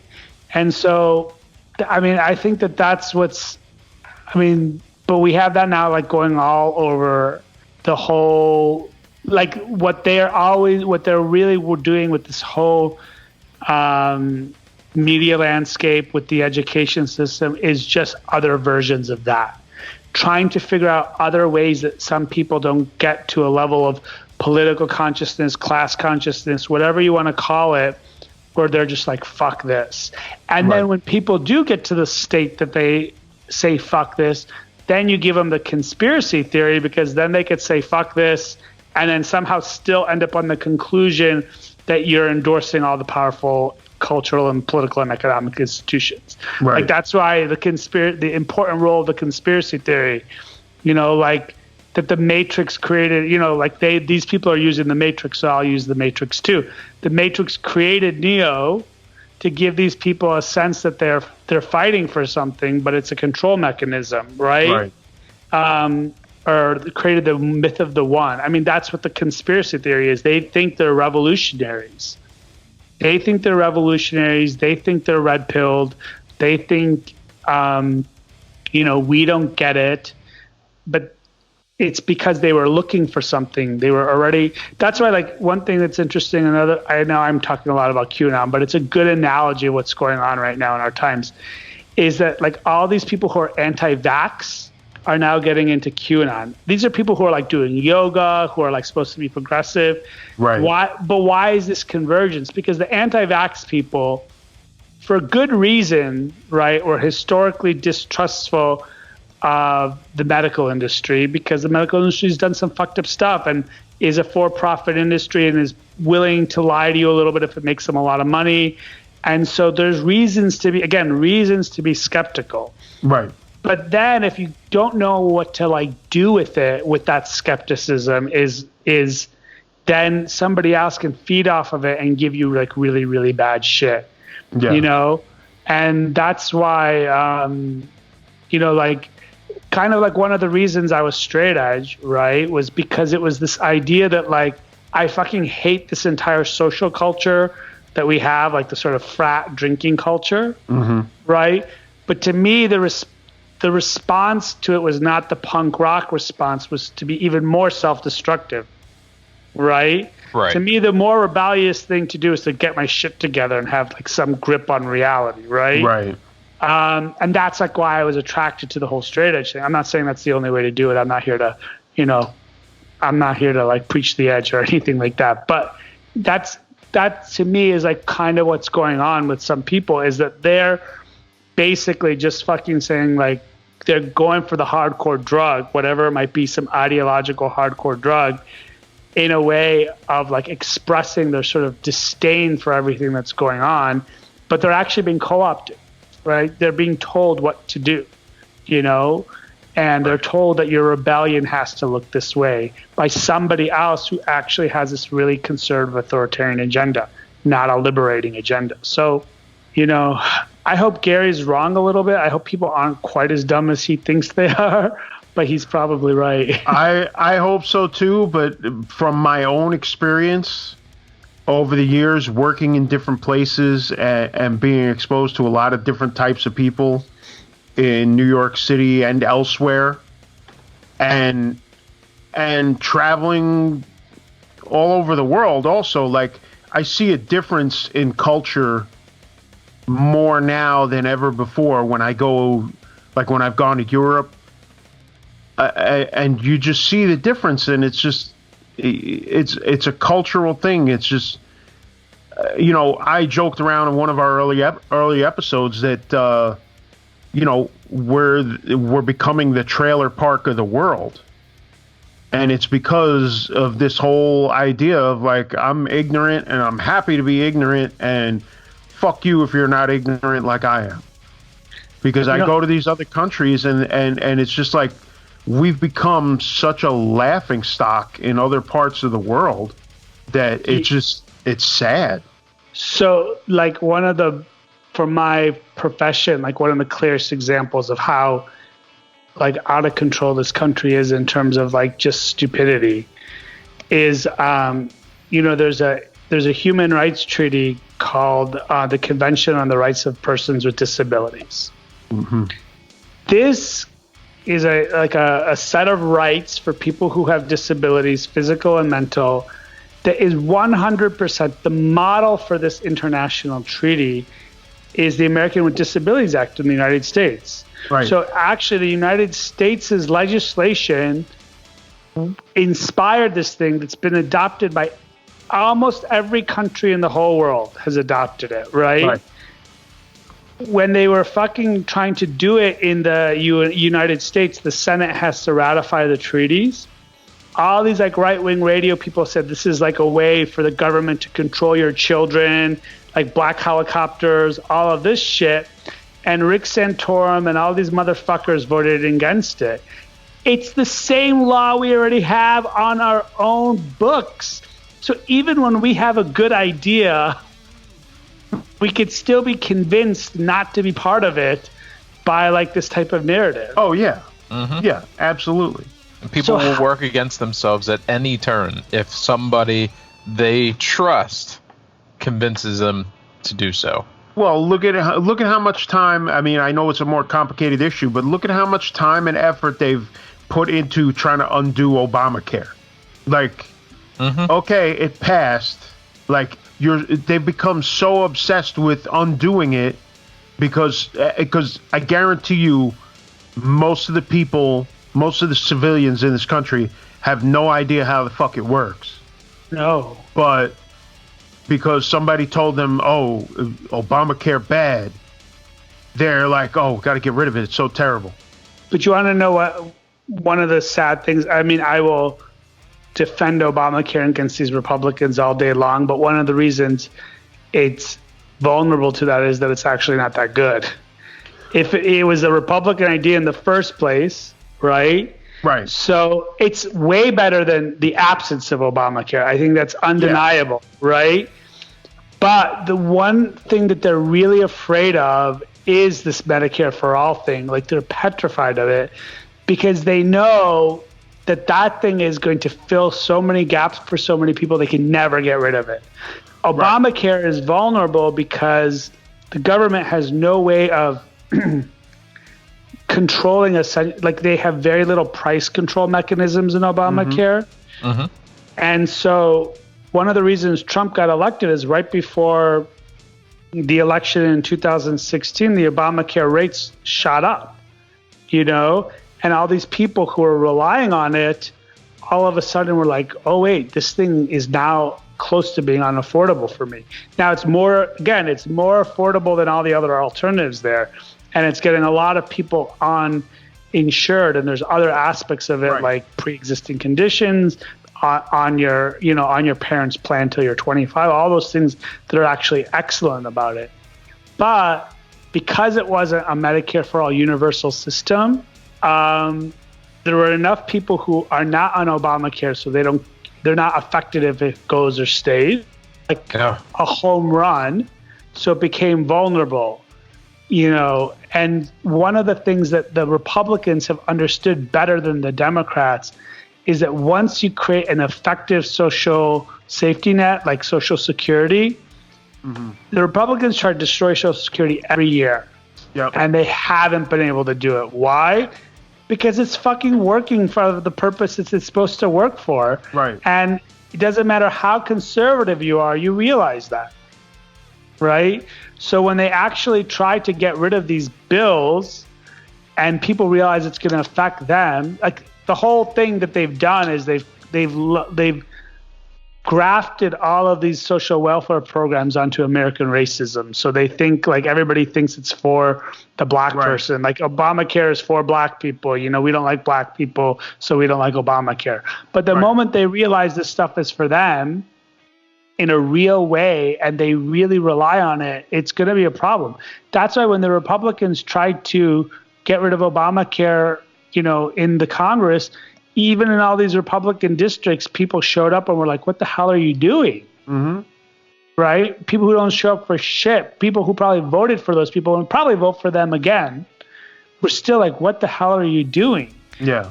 But it's still vulnerable because not enough people depend on it. Right. And so one of the arguments, I think, for like Medicare for All is that it becomes much harder to get rid of something that's not, like they say, means tested. A universal program where everybody benefits from it is much harder to get rid of than ones that only certain people are tied to it. And that's why, like, it doesn't matter how conservative. I mean, Canada, for example, has some people who are really fucking conservative. None of those people would argue for getting rid of their single payer system. They might try to chip away at it, try to make it a little smaller here or there in the benefit of, whoever their constituents are. But nobody can even entertain the idea of getting rid of it. And the way they're like trying to get rid of Obamacare. And what's funny is that ultimately, if they get rid of Obamacare, it's going to be through the rigging of the Supreme Court and not actually through any legislative process because they can't do it. Right. Well, I will say this, by the way. When I traveled to Canada, I had a couple of discussions with some people up there just about their whole healthcare system, and they have issues with it there also, just like everybody else. There's no perfect system. But, this country, they've spent so much time fighting over it that I don't even think most people understand what the issues are with it anymore. It just becomes such a convoluted mess that I don't think your average citizen even understands what it's about anymore. But Trump has his new health plan that he's going to reveal any day now. Yeah, it's going to be better than Obamacare. Yeah, way better than Obamacare. It's going to be the greatest plan ever. He's going to reveal it right after he's out of office. But that's the thing that's funny is like like the Koch brothers and all these sort of right-wing billionaires, they started funding in the 70s all these think tanks to come up with right-wing alternatives to like the FDR New Deal social programs. Right. And the one they came up with, don't have something, is because that was their idea. The thing that they had in their pocket for when somebody came and said, we want like Medicare for all, they were going to come out and say, oh, no, here's our thing. It's this insurance-based system with an individual mandate and all of these things. Right. Because that way they got to save the insurance companies. The insurance companies are not only alive, but people are mandated to buy their products. Insurance companies don't hate that. They might not like some of the regulations that go along with that. Mm-hmm. They can make more money the other way, but it's much better for them than, being eliminated by a single payer system. Right. So that's one of the reasons they don't have that idea. It's like actually because their idea has been used, but they don't like the fact that it was used by the other political party. Right. And they're trying to get rid of it for that purpose. But so I think that's one of the funniest things I actually thought what Trump was going to do. And I think if he was, I don't know why he didn't do it.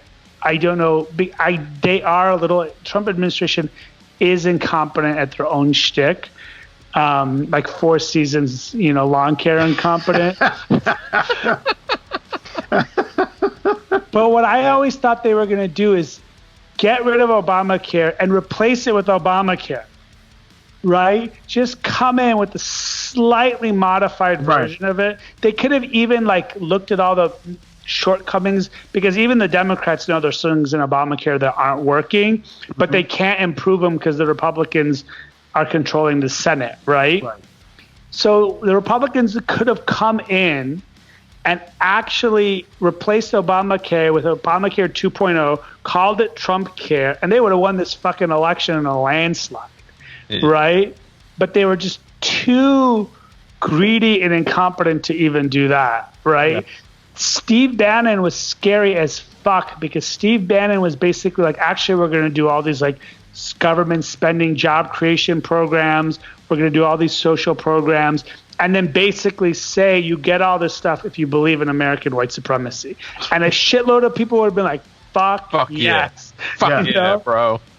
And so but the thing is, the Mitch McConnells of the world are not down with any of that government spending, because their loyalty is to their corporate donors, right? That don't want to be taxed at high rates. So those type of people fought against the Bannon agenda. But if the Republican Party wanted to actually, Steve Bannon said they would capture the American population for a generation if they did his program. I think he was right.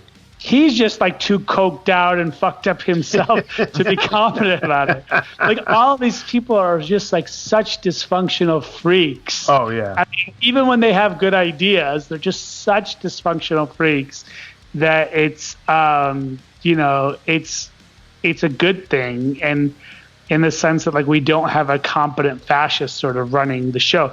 We have Mitch McConnell is very competent at being a corporate crony, a right-wing corporate crony, but the people who are the far right haven't found their Mitch McConnell yet. So the people like to talk about the Nazi efficiency and all of that stuff, and the rigor of the fascists. But the real thing is, fascists are always been shit at governance. The entire time of fascism is always marked by chaos, social unrest, failures of the state left and right.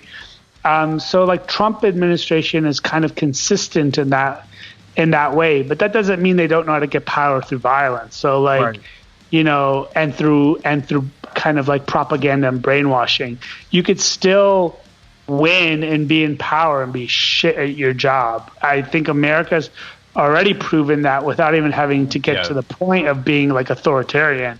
Yeah. But like, you know, we talk about like this accountability thing. Like so many people are shit at their fucking job.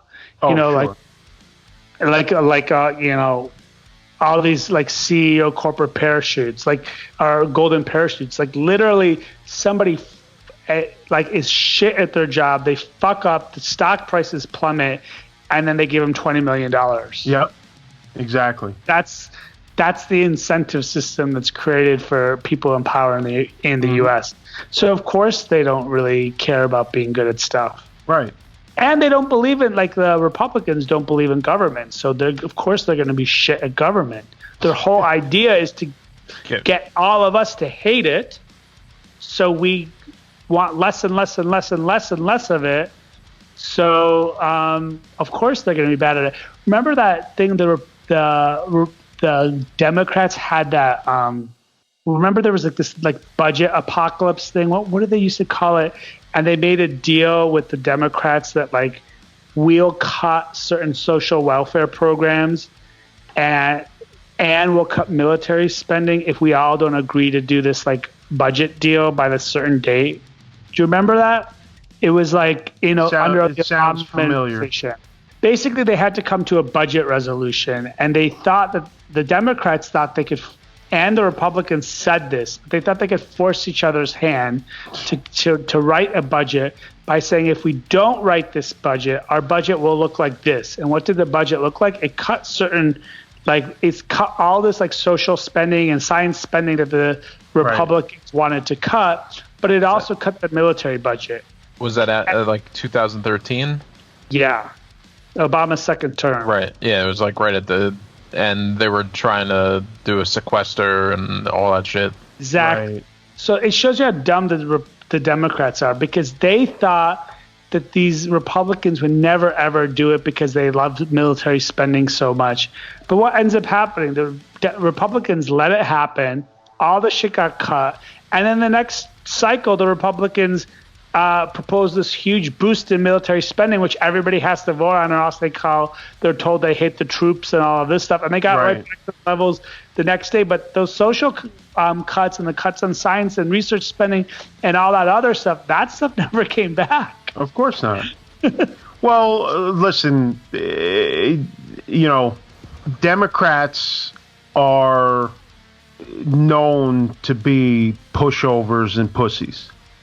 Because they, like, you know, the whole Supreme Court thing was one example, but there's been so many examples of where the Democrats just have no balls whatsoever and just let people step on them. But that's why I said that thing about the idea of a progressive party, because not only are they not being served by their own party, a lot of citizens aren't being served, and really nobody's being served because the Democrats are such pushovers that they let themselves be doormats over and over and over again. And, you know, spinning off into another party might actually motivate some people, because they'll actually get angry and get some attention just from the fact that they're actually not on a leash and actually allowed to go out there and say, no, this sucks, this is terrible, those guys are idiots, instead of everybody trying to be like hippies and just like, oh, well, we'll strongly rebuke them, like that's going to do anything. You know what I mean? We'll use our strongest language while they just step all over us, you know? Stuff like that, because that's the way the Democrats have been for a long time. They have that reputation, and Republicans know it, and that's why the Republicans just walk all over them. Yeah, sometimes it feels like it's pro wrestling, like I've said that like they're there, like that. It's a predetermined outcome, and everybody plays their role. But at the end of the day, in pro wrestling, when the losing side goes down, they just like go down all of a sudden, like it's just one move and it's over. Yeah. And like it feels like the Democrats are just constantly waiting for that one move. Yeah, I mean, no, they're playing out a script, right? They're supposed to lose. Yeah. They know they're supposed to lose.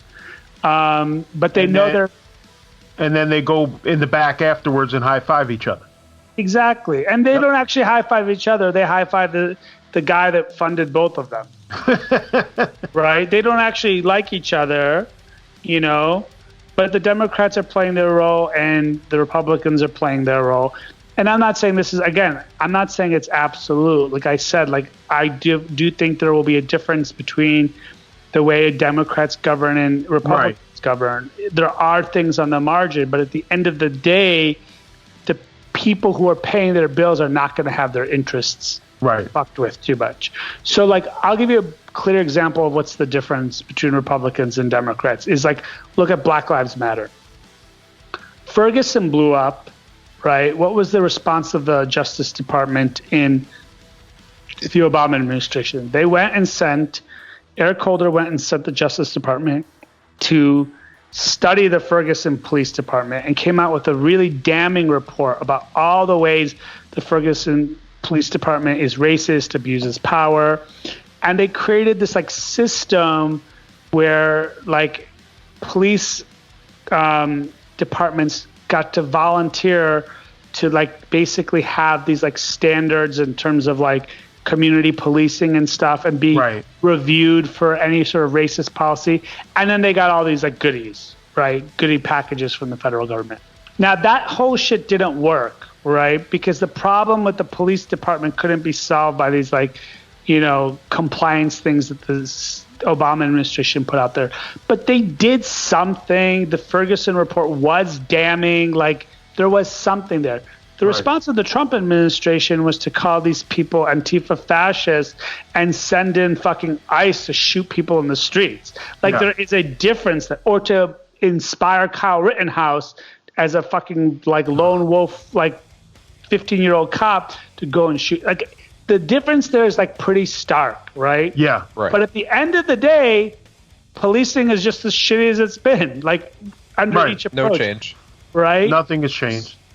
So, would compliance decrees or whatever they were called under Obama, would they have worked if they lasted, 10, 15 years? Maybe they would have made some difference, but it wasn't designed to shake things up and threaten the power establishment, Right. And so that's basically the role they're serving. Now, I still think you take the lesser of two evils when it's clearly there, but you don't fight for the lesser of two evils. You fight for something much better than that. So that's sort of been my approach. And that's kind of informed by a lot of different experiences, seeing what authoritarianism looks like in Iran really makes you sort of say what the difference between that and some sort of functional state is. It makes a big difference, but it's not, we've been going on for a long time about this stuff. Well, I don't know if I got much more. I don't know how much. I'm pretty much out of steam now. I got one thing left. I want to touch on as we're wrapping this up here.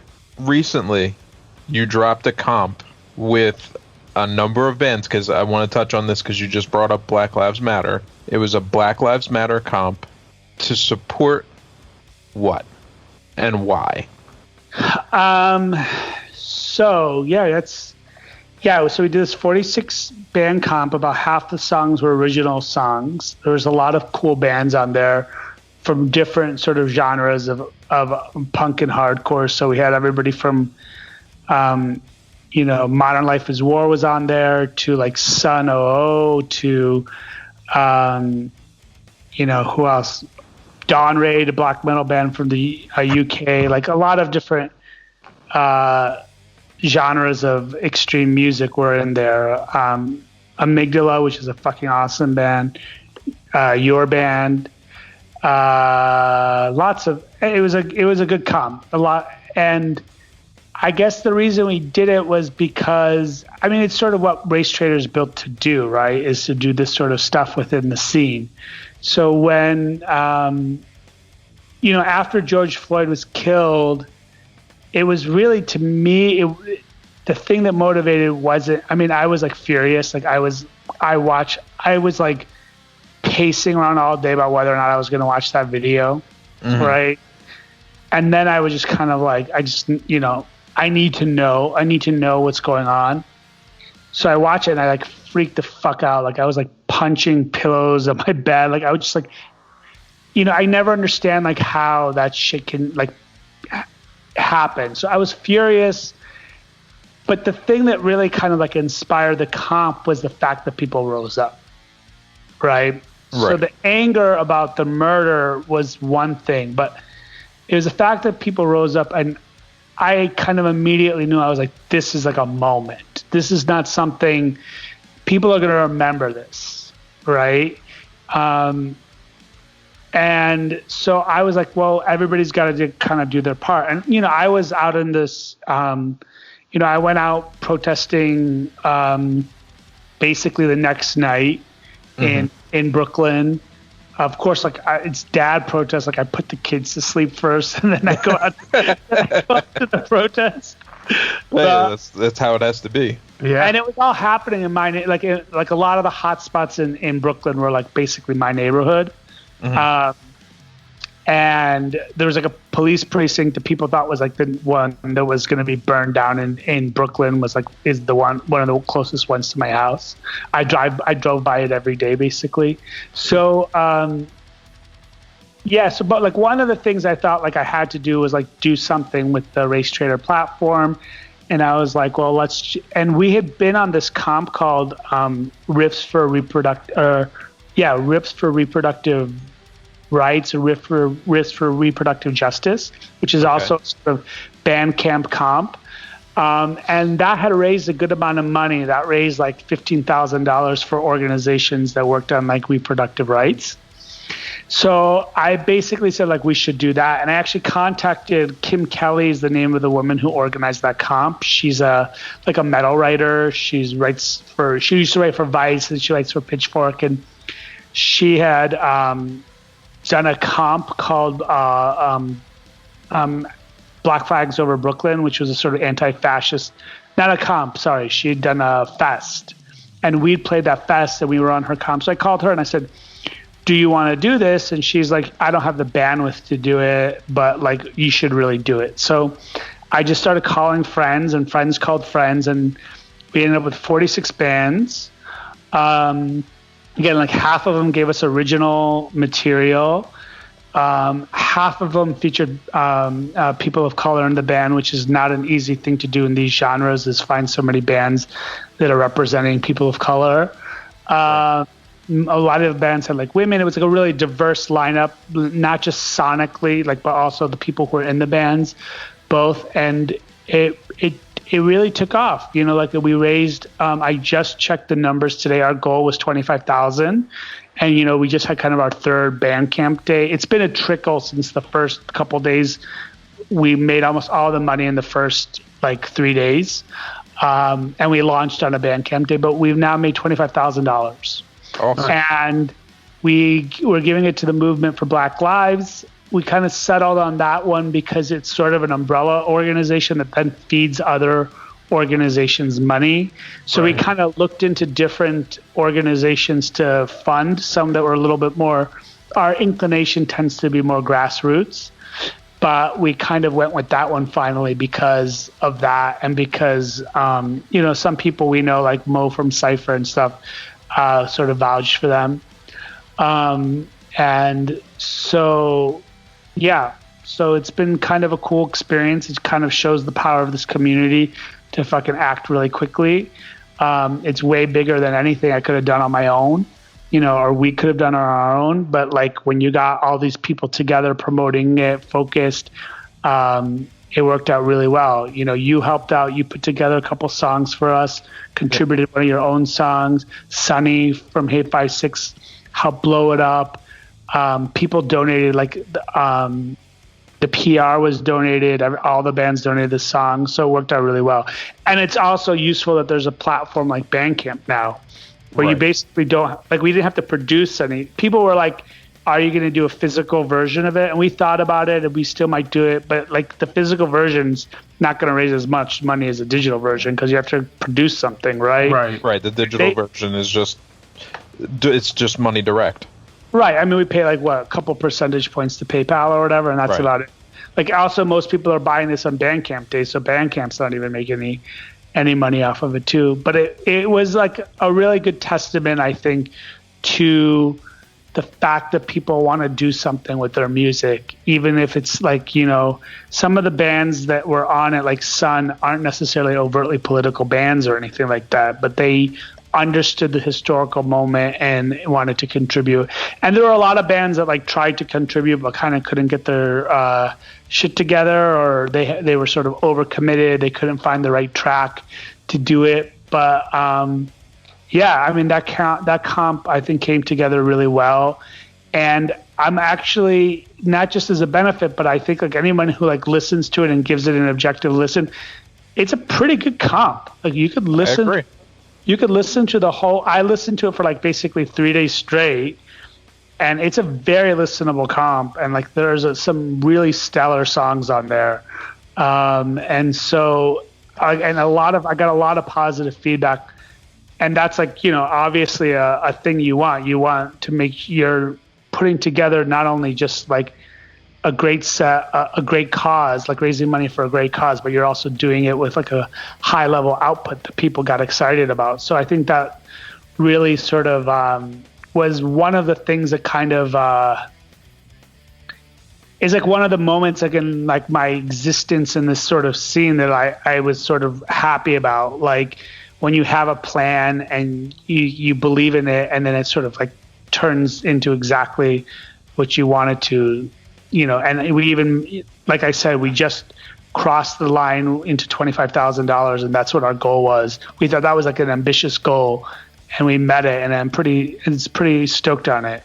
You know, what I'll say is that I appreciate that you even thought to ask me to do it, and I'm glad that we were able to pull something together to contribute. You basically made a band to contribute. Yeah. Like, your old band had broken up, and you're like, well, I'll get the people in the band. I don't know how it came together, but my assumption was that there were people in the band you were still friends with, and you were like, you guys want to be a band so we could be on this comp. Yeah, that's basically, my theory of how it happened. I called the original singer of Descent, who had left the band years before, but he was the one that had the idea for the name of the band and for the topics. And I called him and I was like, hey, do you want to start a new band? Like, just do a song for this comp and maybe start a new band that's kind of in the vein of the band that we were already doing together. And, you know, most of the people that will be involved were in the band at some point along the way. And he said, sure. So then I called the drummer and I called the bass player, and then we just threw the song together. Like, it was all ideas that had already been floating around. So it wasn't like we had to create something from nothing. But we hadn't played together since December, and we had to like quickly get in a room, figure it out, record the drums, and then do the rest of it. And like, you know, nothing is easy in these times, especially because it was in the middle of quarantine. So it was definitely a struggle to get it like finalized. But once we got it done and got it to you, it was lights out. Yeah, and that kind of, I think that was an experience for like a lot of the people who contributed. So like one thing that I think is part of the story is that this thing was done under quarantine. So bands were basically like it wasn't easy to get into the studio and do stuff. And I was asking for stuff on a pretty quick turnaround because I wanted to sort of capture the moment, right? I didn't want it to sort of like, it ended up taking longer.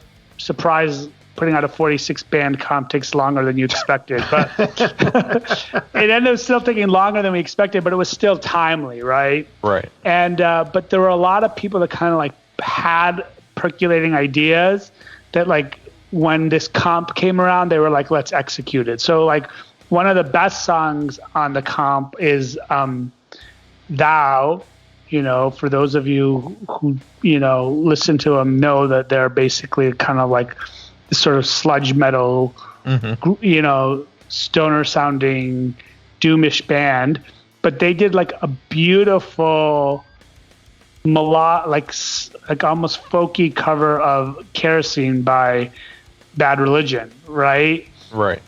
that was kind of already in the works for them. But then like when we called them and said, hey, you want to do it, they like locked it in, right? And a bunch of bands sort of did that, like, you know, and there's a lot of like little stories in there.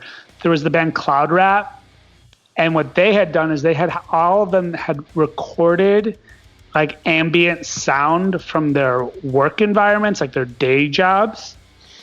And then they gave that to like I don't know if it was somebody in the band or somebody outside the band, basically programmed, like they're a grind band, like they're guitar, bass, drum, grind band, but they basically like programmed this like weird noise track, and then the singer went and did vocals. And that was like how they did it. So there was like a lot of like cool things that kind of came out of the constraints of it, like the sort of like, you know, which I think is like reflective of what was happening in terms of the activism too. Like people were under quarantine, they were breaking quarantine to do this thing. They were trying to figure out ways of being creative about it. And I think that that's kind of like sort of what happened with the comp too. And like, there were a lot of bands that sort of like thought through how they could contribute, you know, even though it was like sort of difficult for them to do so. And so like I said, there were some bands that wanted to that couldn't do it, and some bands just gave us pre-existing songs. But for the most part, like there were a lot of like little creative things that happened. You know, even like that band Konashi, like they name dropped me in their song. Right. Right. Like they name dropped me. So like the song was like, you know, whatever it was, like self-referential to the fact that they're like writing the song. They wrote the song for the comp, and they're like, thanks money for letting us be on this comp. Right. So like, so there were like a lot of like cool little moments like that too. So it kind of really validates this like whole underground scene experiment that we've all been doing. That like when you sort of call on your friends and they call on their friends, people find out these like creative ways of sort of getting the shit done and coming out with something cool. And it ends up being, you know, like a couple really huge bands and then some bands that were literally just formed for the comp, right? So like it has a full spectrum of like popularity of bands on it too. And it kind of like really reflects the type of a community like we want to be part of. Like if the whole hardcore scene was that comp, we would be like, that's like exactly like if Racetraitor was in charge of the hardcore and metal scene, it would basically look like that comp. Well, I'll leave you with this. We did that song to jump on the comp. We named the band Thorns of Reality, which is a Descent song. And then we named the song Antihistemi, which means Descent. We did this specifically for you. So, thank you for having us. Are you still a band? Is the band... Technically, we're still a band. We have some stuff going, but... You know, you are the catalyst of us getting back together. Wow.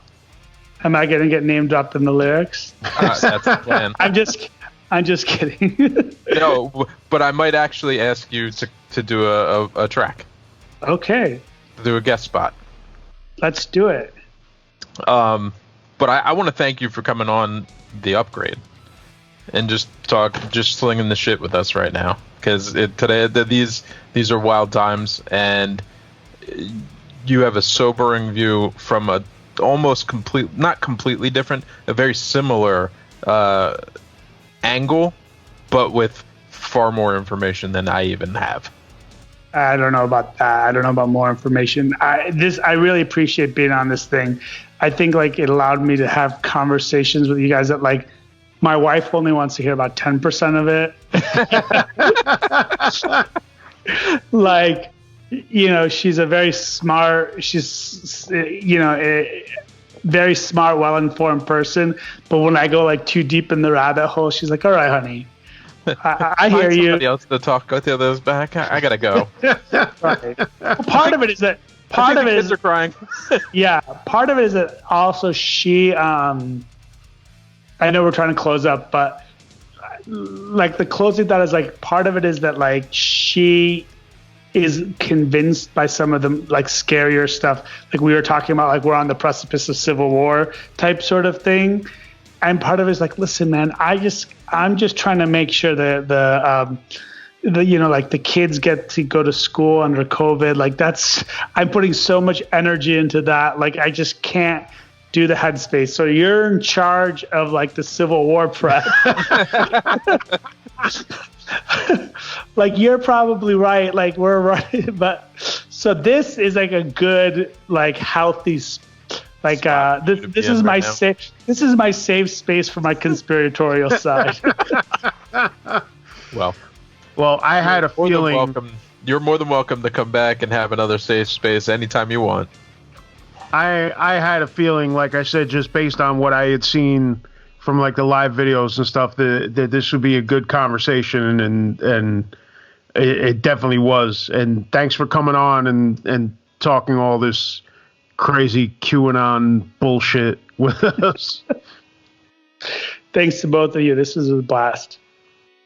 Yeah, it was a good time, and definitely hoping to have you on again and talk a little more, because as long as we went, there's still plenty of stuff to talk about. Actually, let's plan to have him on, or if you want to come back, like early February after we know what happens with the 20th, the 21st. The post coup episode. Yes, the we were right episode. We called this, and now all the bombs are dropping episode. We told you. Yeah. Oh man. Well, yes. Thanks for coming on, Monty. We really appreciate it, and we'll definitely have you on again. And that's it. This is the upgradepodcast.net for all the social media fun, and to tell us we were right or wrong when the time comes. We'll see. Thanks again, Monty. I am Gary Muttley. He is Len Carmichael. We are the Upgrade, and we will talk to you guys again soon. Peace out.